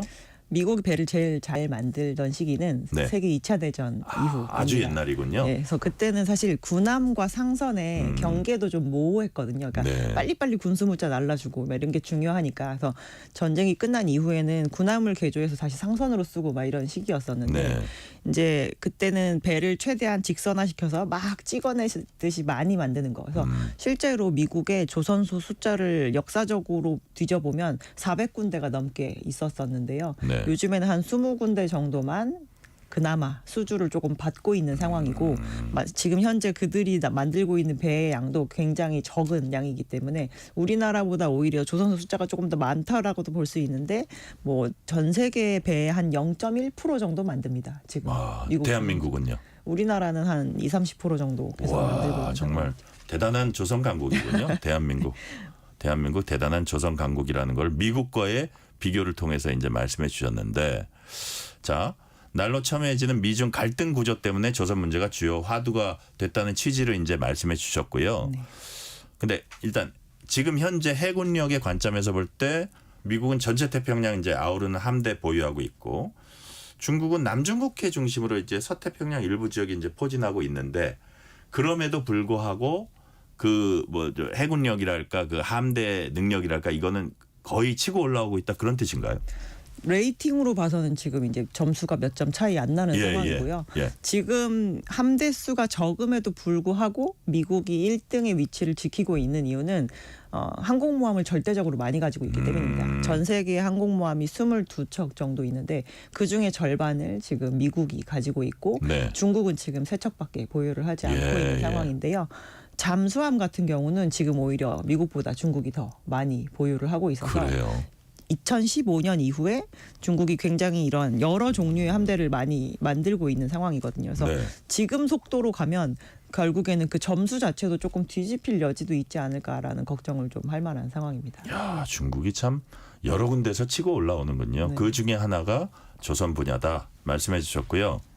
자, 한미 간 조선 협력을 추진한다고 해도 넘어야 할 장애물 많아 보입니다. 당장 미국은 안보 문제 이유로 해군 함정을 해외에서 건조할 수 없도록 국내 법으로 이제 제한을 하고 있다고 해요. 게다가 반도체, 배터리와 달리 외국 기업의 조선업 투자에 대해서 뭐 인센티브나 이런 것도 없죠. 뭐 실질적으로 외국 기업의 조선업 투자가 미국을 중심으로 이루어졌던 적도 없어서요. 네. 그렇군요. 아예 그 자체가. 네네. 그러니까 지금 우리가 만약에 조선협력 추진해야 된다 그러면 그냥 우리나라에서 만들어서 갖다 주는 겁니까? 어떤 형태가 될까요? 지금 현재 법상으로는 뭐 이제 새로운 배를 만들어서 주거나 이런 거는 지금 국내에 있는 야대에서는 불가능합니다. 네. 근데 이러한 사업들이 저희가 진행이 빨리 되려면 사실 예외 조항이라는 게 생길 수 있는 부분이거든요. 실제로 우리나라 말고 이제 일본 같은 경우는 네. 미 군함에 대한 MRO라고 해서 저희가 수리 정비 사업을 진행을 할 수가 있는데 일본 주변에 주둔하는 미 함대에 대한 거를 수리 정비를 하기 위해서 네. 예외 조항을 두는 실제 선례가 있었고요. 지금 실질적으로 급한 건 사실 미국입니다. 어떻게까지 표현을 하냐면 중국이 1년에 한 12척 정도 막 군함이나 전함을 찍어내고 있을 때 네. 미국은 2년에 한 척 정도 나온다라고 얘기를 하고 있고요. 올해 상반기에 이제 미 의회에서 얘기를 했던 것 중에 하나가 이 배 좀 고쳐달라고 이렇게 보내줬더니 제 시간에 돌아오는 비율이 40%가 안 되더라는 겁니다. 네네. 그럼 저희가 이제 어느 정도 일정 수준 기간을 복무를 하고 나면 들여와서 정비하고 다시 재배치하고 이게 네. 이루어져야 되는데 계획에 맞게 제대로 이제 작전에 배치를 할 수가 없는 상황이 되는 네네. 거잖아요. 그리고 지금 수많은 현재 운영되고 있는 그 함대들이 언젠가 또 퇴역을 할 텐데 그거에 대해서 그거를 대체하거나 뭐 이런 거에 대한 계획을 세울 수가 없는 지경까지 이렇기 때문에 이제 저희가 대선 이전에도 사실 미국에 있는 이제 합장 회장이나 이렇게 와가지고 계속 조선소들을 왔다 갔다 하면서 실사를 많이 진행을 했었거든요. 그래서 네네. 그렇다는 건 예외 조항을 둬서라도 지금 우리가 못 갖추고 있는 이 부분에 대한 거를 다른 데서 보충을 하기 위한 방법을 찾아야 된다라고 생각했던 것 같습니다. 이 부분에서 제가 그냥 살짝 좀 궁금한 게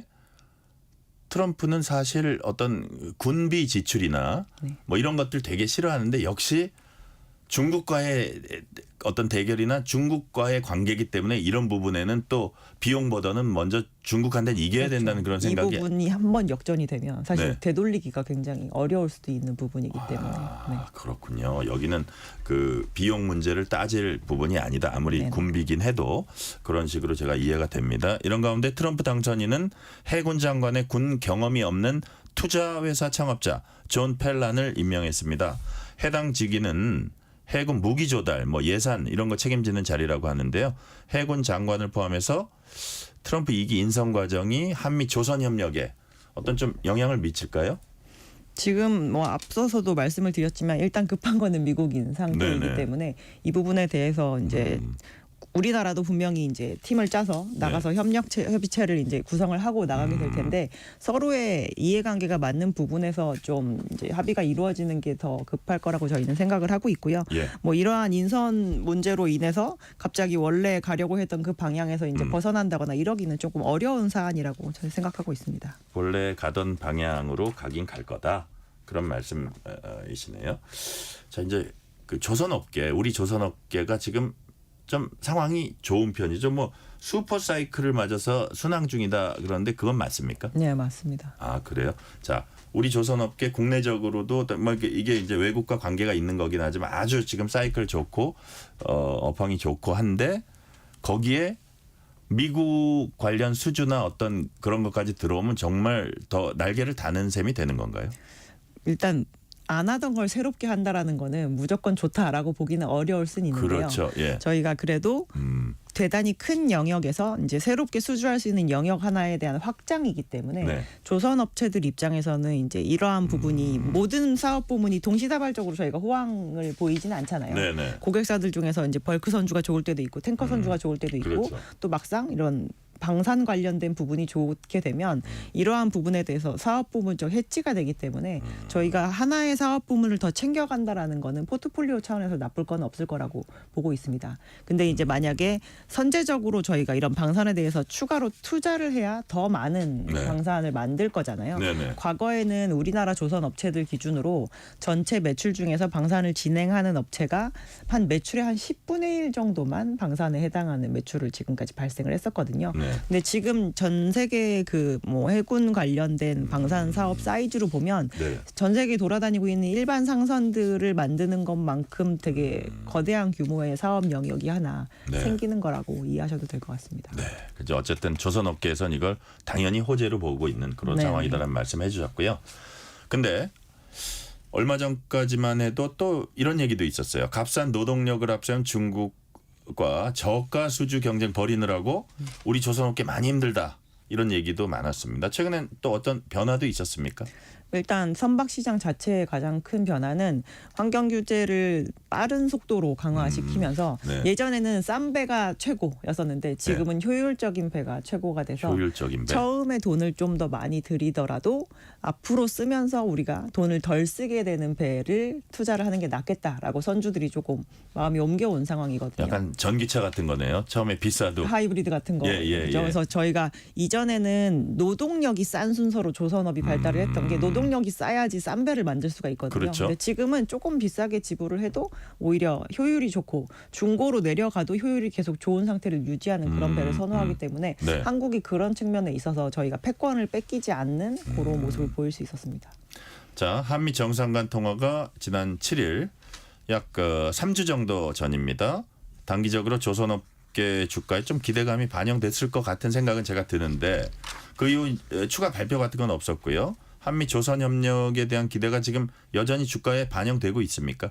저희는 조금 반영되고 있다라고 보는 이유 중에 하나가 그러니까 미국이 화두를 던지긴 했지만 저희가 해외 쪽으로 방산 수출을 하는 부분이 지금 미국만 이벤트가 있는 건 아니거든요. 네네. 그래서 그 사이에 다른 국가의 입찰에 참여했던 게 뭔가 결과가 나온다거나 아니면 이쪽에서도 입찰이 진행된다라고 하는 그런 새로운 뉴스들이 이렇게 떠오르면서 네. 과거에는 저희 사실 조선업체가 방산하는 거 주가에 1도 그 밸류를 주지 않았었는데 네. 요즘에는 여기저기서 이 수요가 있다라는 게 조금 많이 나오게 됐고 그 중에서 이제 큰 덩어리에 해당하는 미국이 시장에다가 이렇게 일단 뉴스만 던져놓은 상황이라 그러니까요.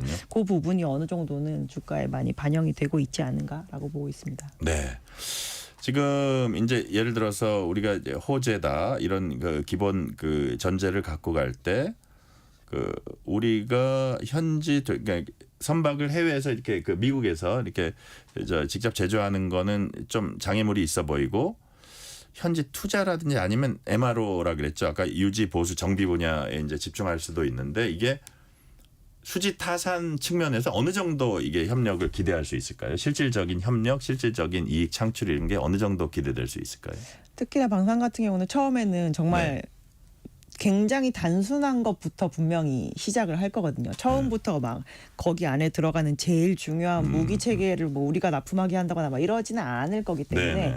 이 부분에 대한 거를 어느 정도로 빠르게 이제 저 기술 이전이나 이런 걸 받으면서 우리가 지금까지 가지고 있지 않았던 부분에 대해서 네네. 취하면서 갈 수 있느냐가 좀 관건일 것 같고요. 네. 지금 현지 미국에 있는 군함 전문 업체들도 보면 지금까지 성장하지 않는 산업에서 나오는 미 군함을 만들면서 지금까지 몇십 년 동안 사업을 하다 보니까 점진적으로 고사하고 있는 상황이거든요. 그 업체들도. 그래서 그 업체들과 똑같은 컨디션으로 저희가 들어가서 일을 하게 되면 우리도 비슷한 그러한 데미지를 입을 수가 있기 때문에 그러한 부분에 대한 거에 대한 이제 조율이나 이런 게 이루어진 상태에서 돼야 된다라고 생각을 하고 이 방산은 좀 기대하는 기간 자체가 좀 긴 산업입니다. 그래서 저희가 일반적으로 상선을 만드는 건 투자 판단을 저 선주가 몇 개월 이내 하고 어느 정도의 발주를 해서 우리가 어느 정도 타임으로 만들어야 되겠지라고 하는 게 좀 짧은 호흡인데 방산은 그렇지가 않거든요. 얼마나 걸려요? 보통 아예 처음으로 기술 도입해가지고 만드는 막 핵항모 물론 우리는 핵항모를 지금 만들지 못하지만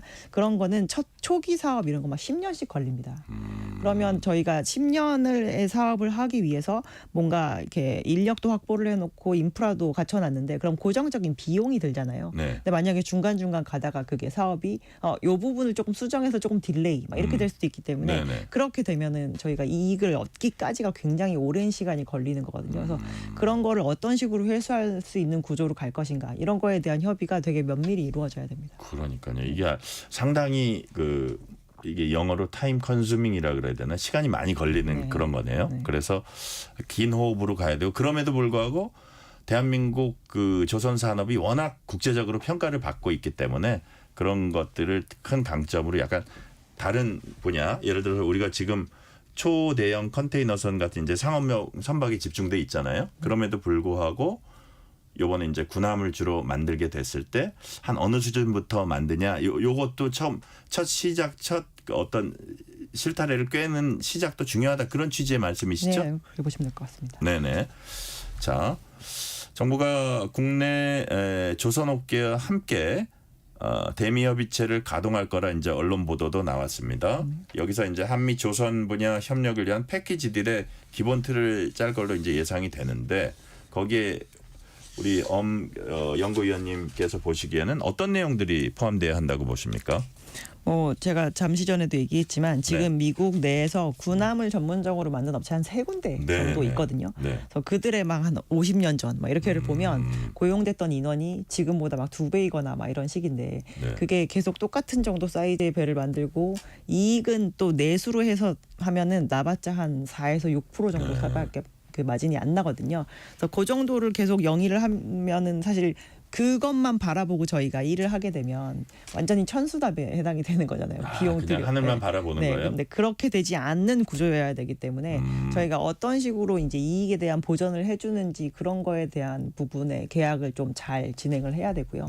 저희가 실질적으로 이렇게 조선에서는 만드는 기간이 긴 사업에 대한 초기 계약을 대단히 잘못함으로 인해서 아주 큰 손실을 보게 되는 경우가 있습니다. 예를 들어서 과거의 해양 플랜트 같은 경우도 저희가 일반적인 상선 한 12개월 만드는데 그런 것들을 막 30-40개월씩 만든다고 했다가 중간에 이렇게 사업이 변경되고 막 이러면서 국내 업체들이 그거를 온팡 다 뒤집어 쓰는 그런 사례가 있었거든요. 그래서 이거에 대한 이익을 어느 정도까지 그 기간을 가지고 보전하는 시기 될 것이며 저희가 이제 아까도 얘기했지만 방산에서는 저희가 기술 이전을 조건으로 해서 걸게 되는 그런 부분인데 그런 것이 있어야 저희도 계속 업그레이드가 되는 거잖아요. 그래서 그런 거에 대한 부분을 어느 만큼까지 저희가 양보를 하지 않으면서 잘 취할 수 있을 것인지 그거에 대한 협의를 좀 잘 할 필요가 있다라고 생각합니다. 그래서 지금 정부 입장에서는 조선을 매개체로 해서 뭔가 다른 산업까지 이제 좀 잘하게 하려는 그러한 욕심이 굉장히 과할 수도 있는데 그렇게 되면 조선은 입찰은 받지만 뭔가 거기에서 이익을 또 못 취할 수도 있는 부분이잖아요. 그래서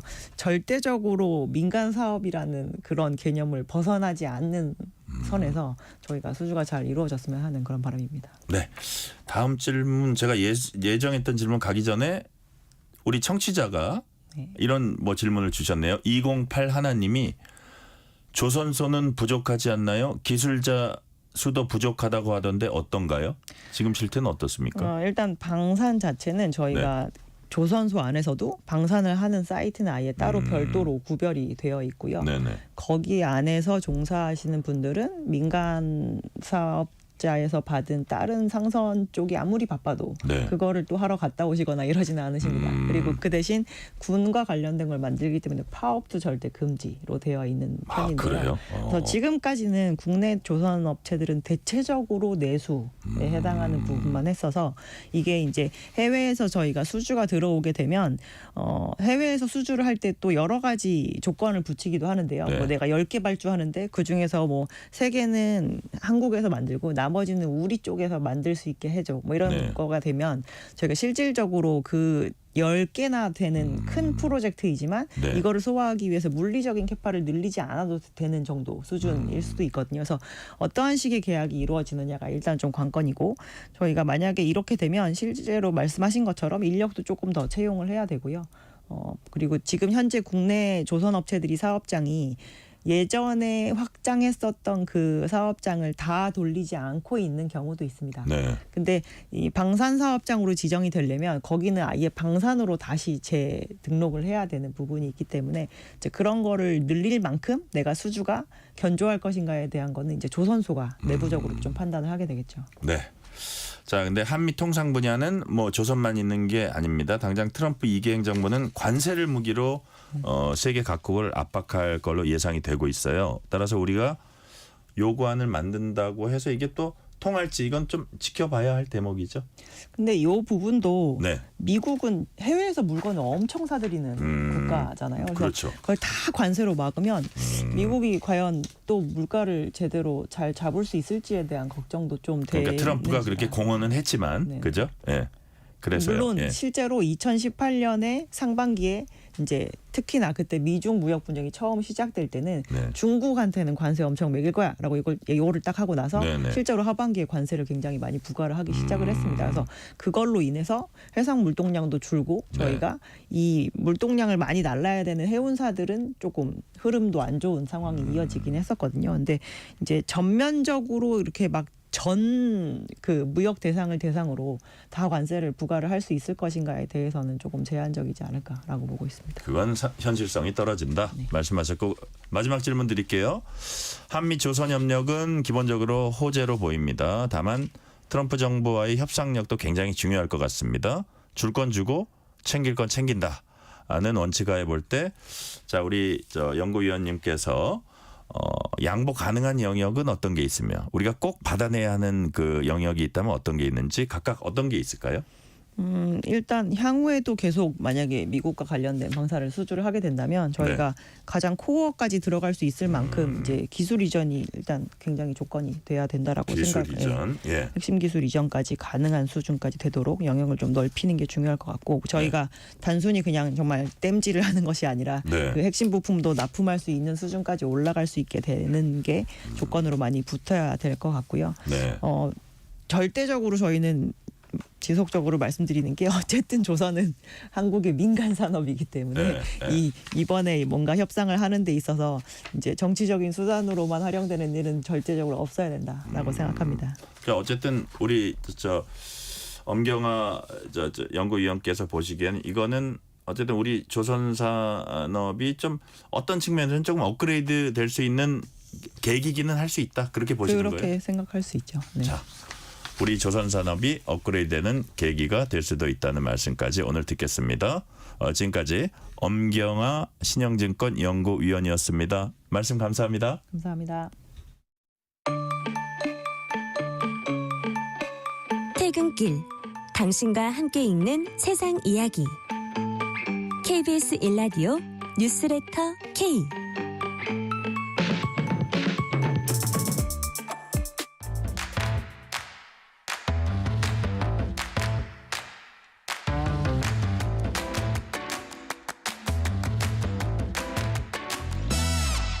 오늘 가장 뜨거운 뉴스, 화제 소식 쏙쏙 골라서 전해드립니다. 뉴스레터 브리핑.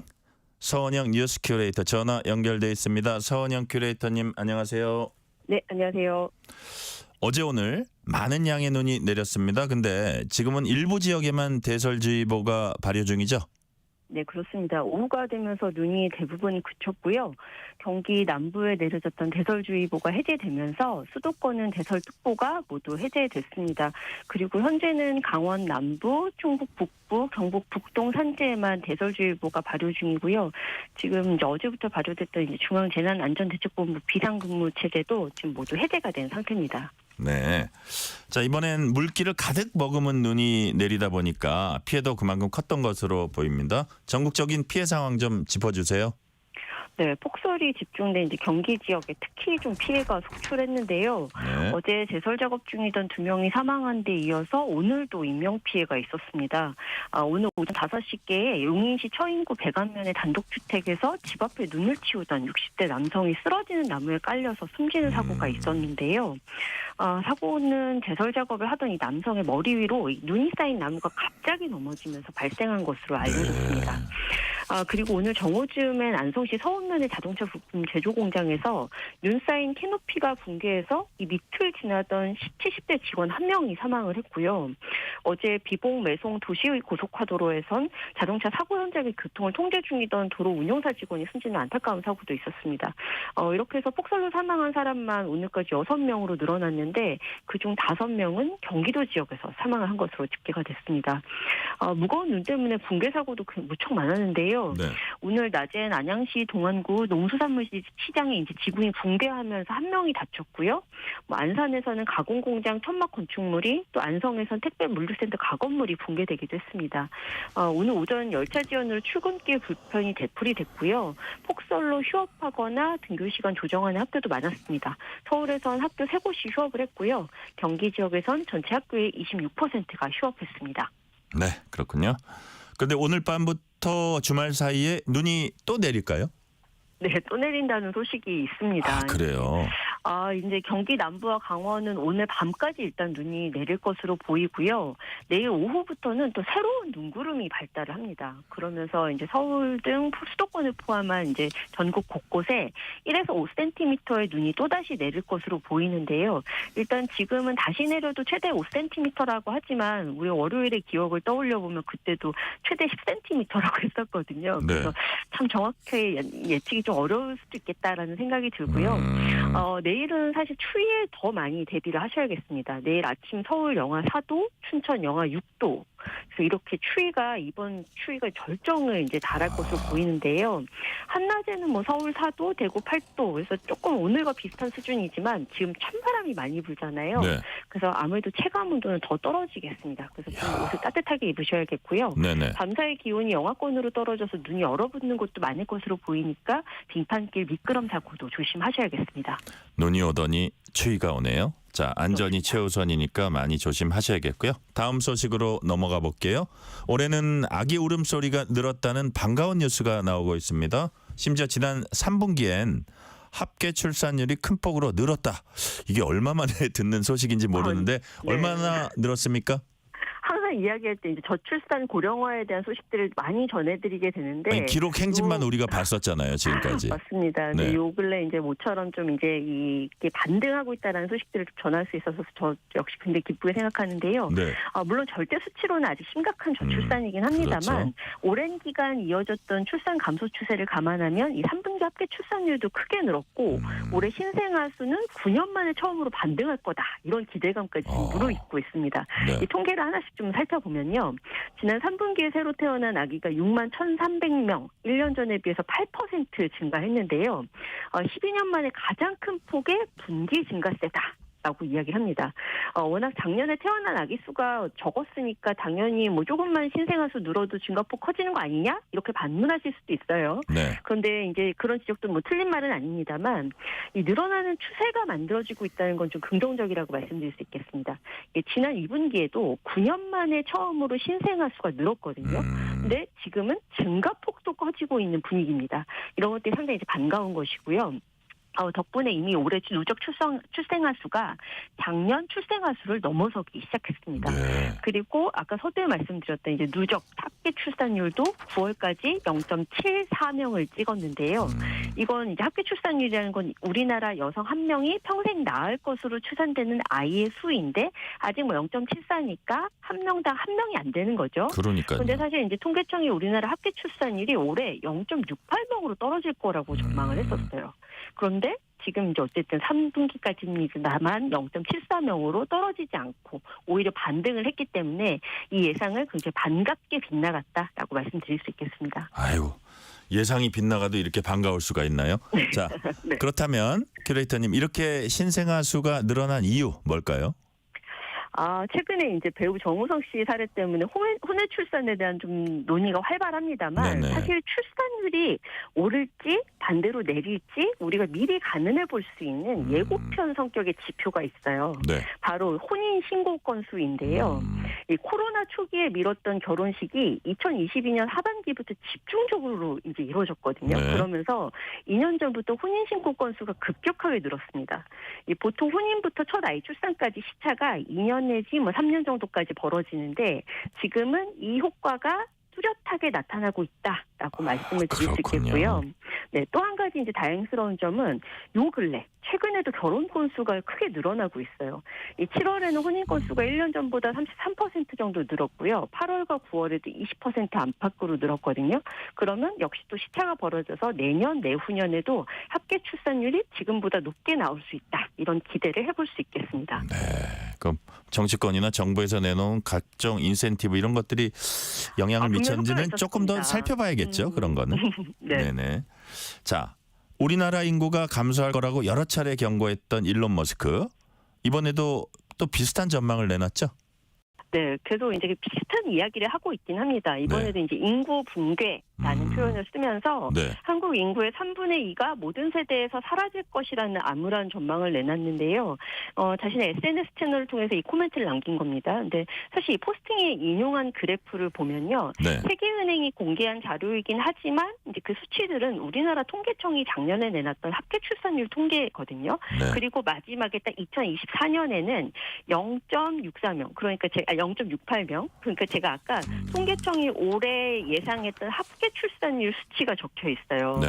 그래서 제 생각에는 아직 이제 이 일론 머스크가 우리의 지금 합계 출산율이 반등했다는 새로운 뉴스를 반영하지 않은 채로 네. 업데이트하지 않은 채로 다시 한번 좀 비관적인 전망을 내놓은 것으로 보이긴 하는데요.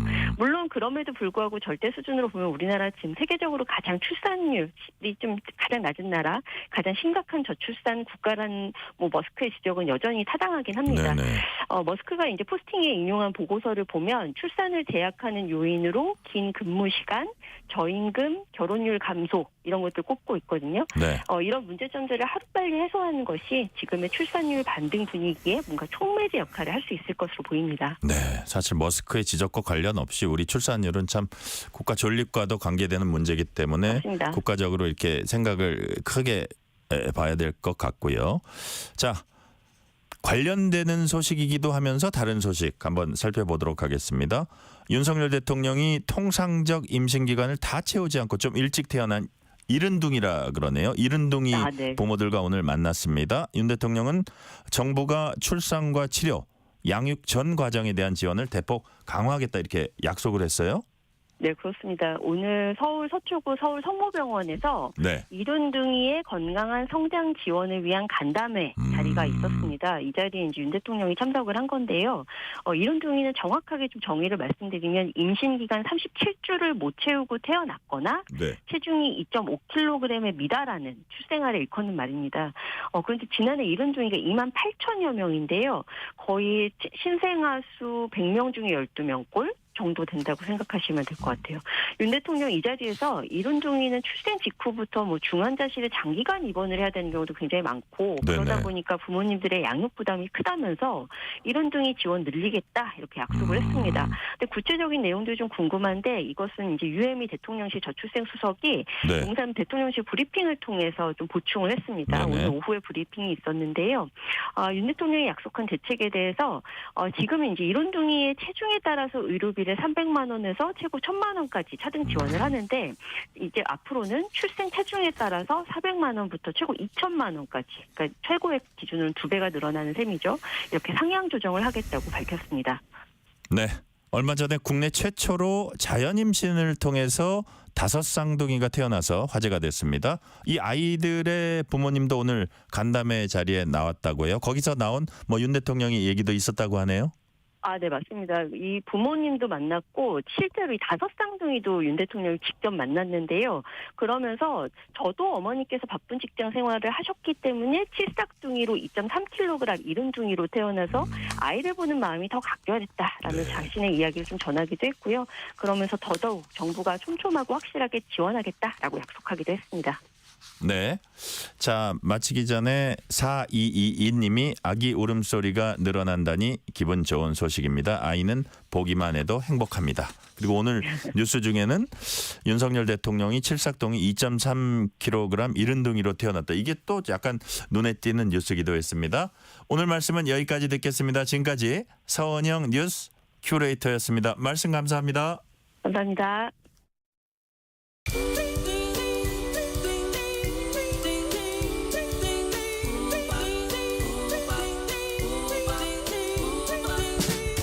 오늘 하루 뉴스를 정리해주는 다정한 편지 한 통.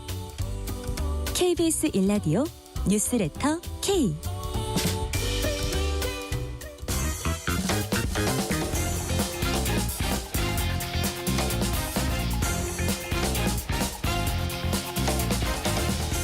한 주의 스포츠 소식 전해드립니다. 스포츠는 완수. 이번 주 스포츠 뉴스 KBS 김한수 기자와 완수해보겠습니다. 김한수 기자 어서 오세요. 네, 안녕하세요. 정몽규 축구협회장 얘기부터 먼저 해보겠습니다. 출마다, 포기다.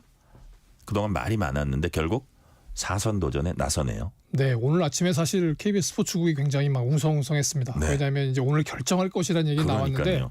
대체 어디서 결정하느냐 이런 문제 나왔었는데 촉으로 세우고 있던 이준희 기자가 오전에 이제 단독으로 확인을 했고요. 그렇죠. 예, 축구팀 이제 김기범 팀장을 포함해서 많은 사람들이 측근들한테 확인을 해보니까 최종 출마를 결심을 했다. 일종의 KBS 특종이네요. 네. 그래서 네네. 이제 2013년부터 했으니까요. 이제 네 번째 도전을 하시게 되는데 사실 뭐 아시안컵 성적 부진 다 알고 있는 거고 클린스만 감독이나 또 지금 대표팀 감독인 홍명보 감독을 선임하면서 절차상의 하자가 있었다. 또 그에 앞서서 승부 조작하는 축구인들을 사면하면서 국민적인 그런 비판의 직면에 있어서 출마할 것이다. 또 뭐 근데 또 한편으로는 체면이 있지 뭐 이렇게 웅거가면서 해야 되느냐 이런 문제가 있어서 빠질 것이다. 근데 그냥 빠지진 않지 않겠냐? 그러면서 이제 제3자를 뒤에서 후원하는 방식으로 측면 지원할 것이다. 뭐 갖은 설이 난무를 했어요. 그런데 이제 결국은 이제 본인이 출마한 걸로 가닥이 잡혔고 이제 스포츠 공정위원회 연임 심사 접수를 이제 2일까지 해야 됩니다. 그래서 거기서 승인을 받게 되면 할 수가 있게 되는데요. 뭐 전반적으로 한국 축구를 지원해온 현대가에서 자리를 빼는 모습이 바람직하지 않다. 이런 내부의 의견이 있었다고 해요. 또 정치 쪽이라든가 또 일부 유튜버라든가 또 팬들의 비난이 사실 생각보다 너무나 부풀려져 있어서 이거 해명하지 않고는 본인이 못 가겠다 하는 그런 의견도 있었다고 해요. 그러니까 전체적으로 보면 뭐 재벌 총수의 자존심 그걸 지키겠다고 이제 사선 도전을 하는 건데 아무래도 이제 문화부하고는 충돌이 불가피해 보입니다. 저번에 말씀드렸듯이 그 천안센터를 짓는 과정에서 국고를 썼기 때문에 거기에 대해서 용처가 불분명하게 되면 아니면 용처가 원래 목적과 맞지 않게 되면 과징금을 부과하겠다. 뭐 5배까지 부과할 수 있다 이런 말씀드렸었는데 그럼 책임론이 제기될 수 있는 거네요. 네. 그렇게 하다 보면은 뭐 100억 원대가 넘을 거다 이런 얘기가 나오거든요. 전체적으로 보게 되면 축구협회는 단순히 보면 경기단체입니다. 그래서 지금 북중미 월드컵 예선하고 있는데 성적이 좋으면 넘어갈 수도 있을 것 같아요. 근데 한편으로 보면 이제 스포츠가 단순히 경기만은 아니거든요. 산업이라고 할 수 있습니다. 전체적인 글로벌 산업 중에 하나인데 당연히 그렇게 되면 축구협회도 그 글로벌 산업의 주체이잖아요. 경제 주체인데 그럼 우리 흔히 경제 주체들 대표들에게 가해지는 리스크라는 게 있습니다. 오너 리스크라고 뭐 대표자 리스크가 있을 텐데 우리 축구에 대한 부정적인 의미가 너무 확산될 수 있는 상황이 될 수도 있어요. 그리고 그렇게 되면 우리 선수들이라든가 리그 또 해외에서 바라보는 우리 대표팀이라든가 리그에 대한 부정적인 시선이 있어서 장기적으로는 뭐 정말 본인이 잘 하지 못하면 좀 악영향이 미치지 않을까 이런 생각이 좀 듭니다. 네. 자, 허정무 전 축구 대표팀 감독이 이미 출마 선언을 했습니다.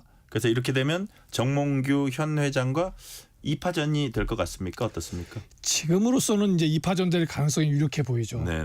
허정무 전 감독 같은 경우가 이제 축구협회가 환골탈퇴해야 되고 이런 상황에서 내가 그냥 방관자로 남아있지 않겠다 하는 의미로 출사표를 던졌거든요.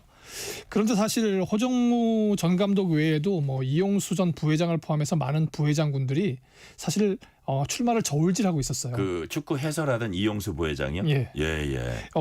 후보군에 있었으면서 근데 사실 뭐 차범근 감독 같은 경우에는 지난번에는 거론이 됐는데 이번에 거론이 안 돼서 그래도 뭐 적어도 3, 4파전 되지 않겠냐. 그런데 이제 정몽규 회장이 출마를 결심하는 순간 축구를 오래 해왔는데 현대가와 대립각을 세우게 되면 앞으로 좀 힘들지 않겠나 이런 판단들을 할 수 있을 것 같아요. 그렇게 되면 아무래도 모든 사람들이 출마를 접게 되고 그러면 이미 출마를 선언해 놓은 허정무 감독과 오늘 출마를 결심한 정몽규 현 협회장의 2파전이 될 것 같고요. 선거는 1월 8일 날 치러지게 되는데 전체적으로 한 200여 명의 이제 표를 가지고 경기를 하게 됩니다. 게임을 하게 되는데 K리그 구단이라든가 또 지금 17개 시도의 그 뭐 대의원들은 아무래도 현체제에 이렇게 찬성표를 던질 수밖에 없는 상황이 될 거예요.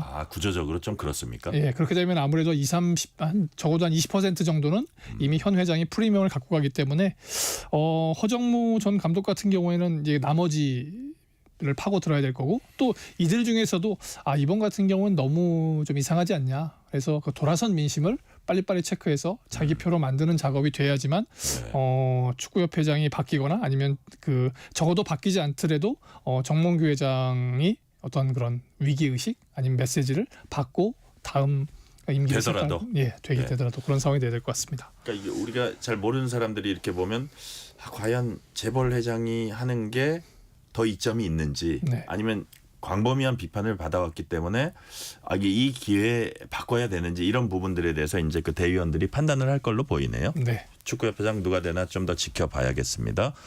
그리고 지난 9월 손준호 선수가 중국 축구협회로부터 제명 처분 받은 뒤에 K리그팀 전북 영입이 무산되고 수원FC가 손을 내밀었었습니다. 그런데 이번에 수원FC 최순호 단장이 관련해서 사과를 했어요. 무슨 내용입니까? 예. 수원이 사실은 시민구단입니다. 그러다 네. 보니까 수원시 의회에서 감사를 벌이게 되는데 문화체육위원회 행정사무감사를 하는 자리에 이제 증인이 출석돼서 간 거죠. 네. 뭐 잘 아시겠지만 지난해 그 중국에서는 대대적인 승부 조작에 대한 조사가 있었어요. 2015년 시진핑 국가주석이 중국도 축구 굴기를 할 거야. 그런데 거의 10년 가까이 소득이 없었잖아요. 네. 그러다 보니까 월드컵을 앞두고 우리도 한번 심기일전해야 되겠다. 그래서 그동안 관행 중에 잘못된 것들을 다 없애자 네. 하고 수사에 들어갔는데 대표적인 게 승부 조작이죠.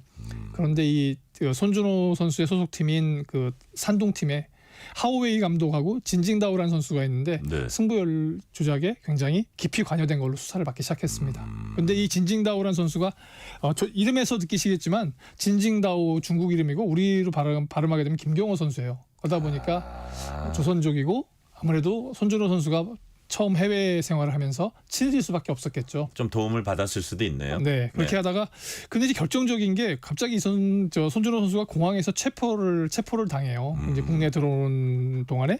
근데 이제 그때 체포의 명명이 비국가 공작 인원에 대한 수뢰죄입니다. 그러니까 한마디로 불공정한 금전이 오갔다라고 한 것을 중국 네. 공안이 발견을 한 거죠. 그래서 이 선수 그 손준호 선수를 구류를 시켰고 그러면서 계속해서 조사를 하면서 올해 3월에 석방이 됐습니다. 네. 그래서 아까 말씀하신 것처럼 3월에 들어와서 6월에 수원FC에 둥지를 틀게 됐는데 9월에 중국 축구협회에서 영구 제명을 시켜버립니다. 네.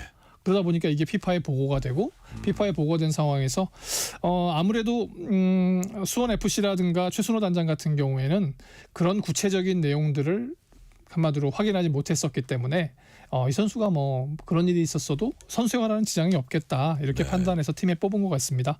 그리고 아직 뭐 실제로도 피파의 정식 발표가 나오지 않은 상황이라서요.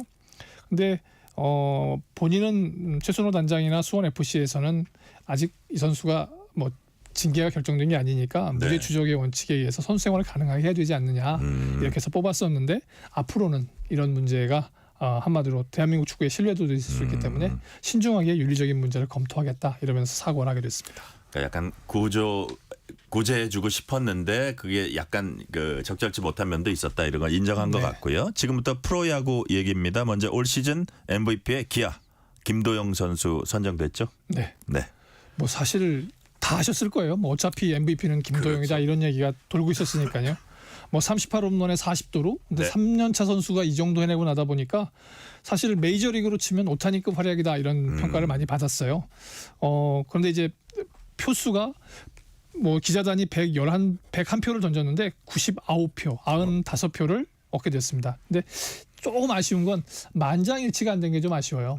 만장일치가 언제 있었나요? 원년에 있었습니다. 아, 그랬나요? 예, 22연승의 투수 박철순. 이야. 그때 이후로 나오지 않는 기록이기 때문에 이 선수가 아마 40 하면 깨지 않을까 이렇게 싶은데요. 뭐 올해 1000만 관중 동원하는데 굉장히 영향을 미쳤고 또 기아 우승하는데 활약도 펼쳤고 네. 또 아까 말씀드린 것처럼 38홈런 40도로 하면서 기아 팬들 올해 근심이 있을 때마다 돈이쌀이라고 외쳤다 그래요. 도영아 니 땜시 살아야. 그래서 이게 하나의 요즘 그 나온 뭐 정말 줄임말 신조어 같은 게 돼버렸어요. 네. 그래서 141경기를 뛰면서 굉장한 성적을 거뒀고 그래서 득점왕도 차지했고 장타율왕도 올랐고 MVP까지 3관왕에 올랐습니다. 또 뭐 프리미어 12 좀 아쉽게 뭐 기억이 남지만 네. 쿠바나 호주전에서 활약을 펼친 거 봐서는 문영규 기자가 현지 이제 타이완에 취재를 갔는데 도쿄 TBS에서 와서 그랬답니다. 그 기자가 차세대 오탄이라고 평가를 받고 있는데 어떻게 되느냐. 네. 김도영 선수가 겸손하게 그렇게 될 수 있었으면 좋겠다. 최선을 다하겠다. 그렇게 돼 있었는데 사실 MVP 받으면서 그 수상 소감이 정말 대단했습니다. 뭐라 그랬었죠? 이제 본인이 이제 그 어떤 분한테 들었다는 얘기인데 뭐 그런 날 있잖아요. 앞이 보이지도 않고 미래가 보이지도 않고 부정적인 생각이 가득 찬 그런 날들이 그때 그분이 그런 얘기를 해줬답니다. 너를 믿어라. 나중에 누군가가 너를 보면서 위안을 얻을 것이다. 그러면서 자기의 플레이를 보고 많은 팬들이 그 위안을 삼았으면 좋겠다. 이런 메시지를 던졌습니다. MVP다운 메시지였던 것 같아요. 아까 그 차세대 오타니에 대한 대답, 그 겸손함도 참 그 인상 깊었는데 너를 믿어라. 너를 보며 남들이 위안을 얻을 것이다. 이야, 굉장한 말인데요. 자, 생애 한 번뿐인 신인왕은 두산 불펜 책임진 김태견 선수가 차지했죠. 네, 두산의 고졸 마무리 투수인데요. 신인왕으로 올해를 마무리했습니다. 네. 이 선수도 101표 가운데 93표를 얻었어요. 뭐 2위가 3표를 얻었으니까 뭐 사실상 뭐 90표 차, 90표 차가 났기 때문에 뭐 올해 3승 2패 그리고 19세이브 4홀드를 기록했습니다. 그 여기서 고교 선수가 그 19세이브를 세운 건 최다 세이브 기록이에요. 근데 그게 또 신인 최다 세이브 기록이기도 합니다. 그래서 이 선수는 또 그 프리미어 시비에 같이 동행하기도 했고 전체적으로 보면 신인왕은 항상 그 순간이 가장 인생에서 아름다운 시간이라고 해요. 그러니까요. 네, 근데 이 선수도 느낌이 그랬습니다. 인터뷰에 이 순간이 가장 떨리고 처음 느끼는 감정이다. 많이 오래 기억될 거고 생각이 날 것 같다. 요즘 선수들은 너무 인터뷰도 잘해요. 좀 책도 많이 읽고 시도 많이 읽나 봐요. 그런 것 같습니다. 참 멋진 얘기들 젊은 선수들이 잘 해줬고, 자, 가을 야구 마친 프로야구가 내년 시즌 전력 보강에 들어갔습니다. FA 계약에 이어서 선수들의 이동이 이제 시작됐다고 볼 수 있는데 어떤 선수가 어디로 이적했습니까?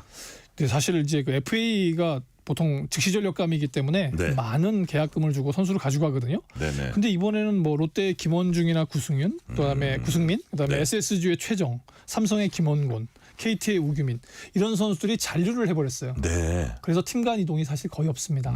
이런 상황이라서 트레이드가 굉장히 중요한데 롯데의 그 사직의 아이돌로 불리는 선수가 있었습니다. 외야수의 김민석 선수인데요. 김민석. 예, 이 선수가 정치인하고 이름이 똑같네요. 네. 예.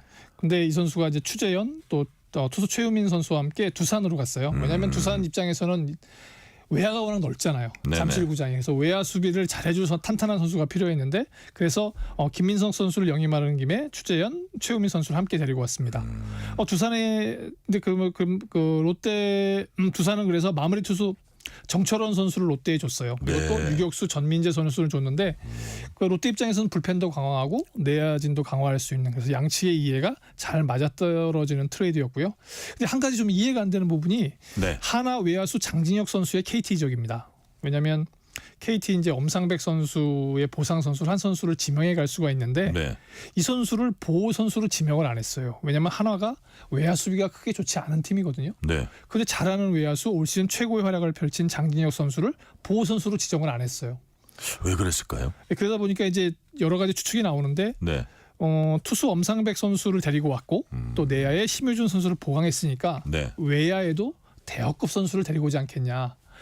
이게 이제 외국인 선수가 될지 아니면 국내에서 어떤 선수를 또 다시 트레이드하게 될지 모르겠지만 아무튼 장진혁 선수가 또 한화의 새로운 유니폼을 입고 유니폼 모델을 하기도 했어요.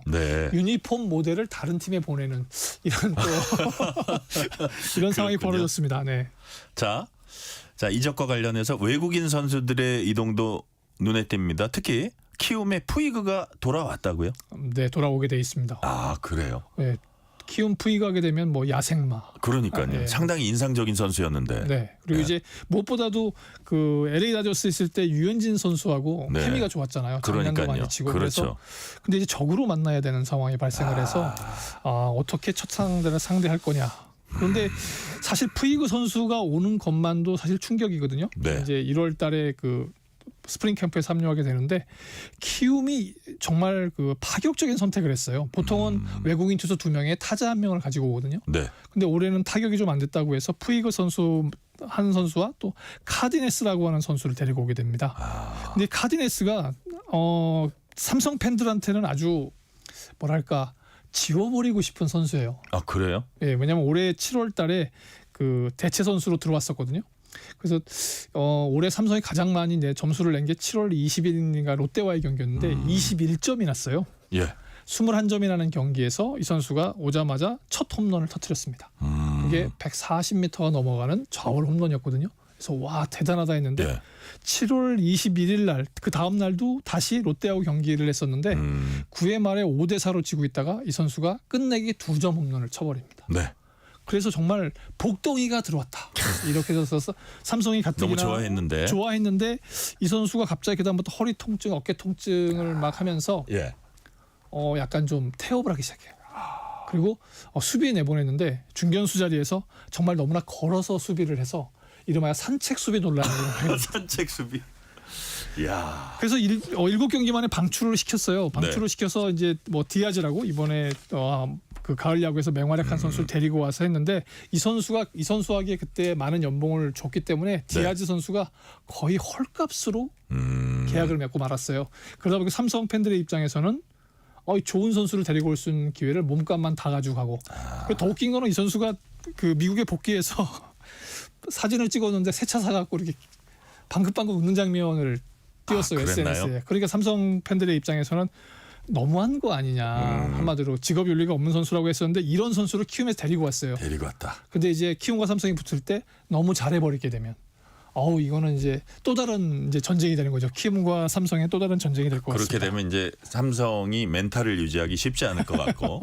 자, 시간이 이제 1분 이내로 조금 남았는데 마지막으로 이번 주에 볼 만한 경기 간단하게 좀 꼽아 주세요. 예, 오늘 저녁에 2경기가 있는데요. 네. 프로축구 승강 플레이오프 1차전이 벌어집니다. 네. 충남 아산과 이제 대구의 경기인데 충남 아산은 2부 리그 2위한 팀이고요. 네.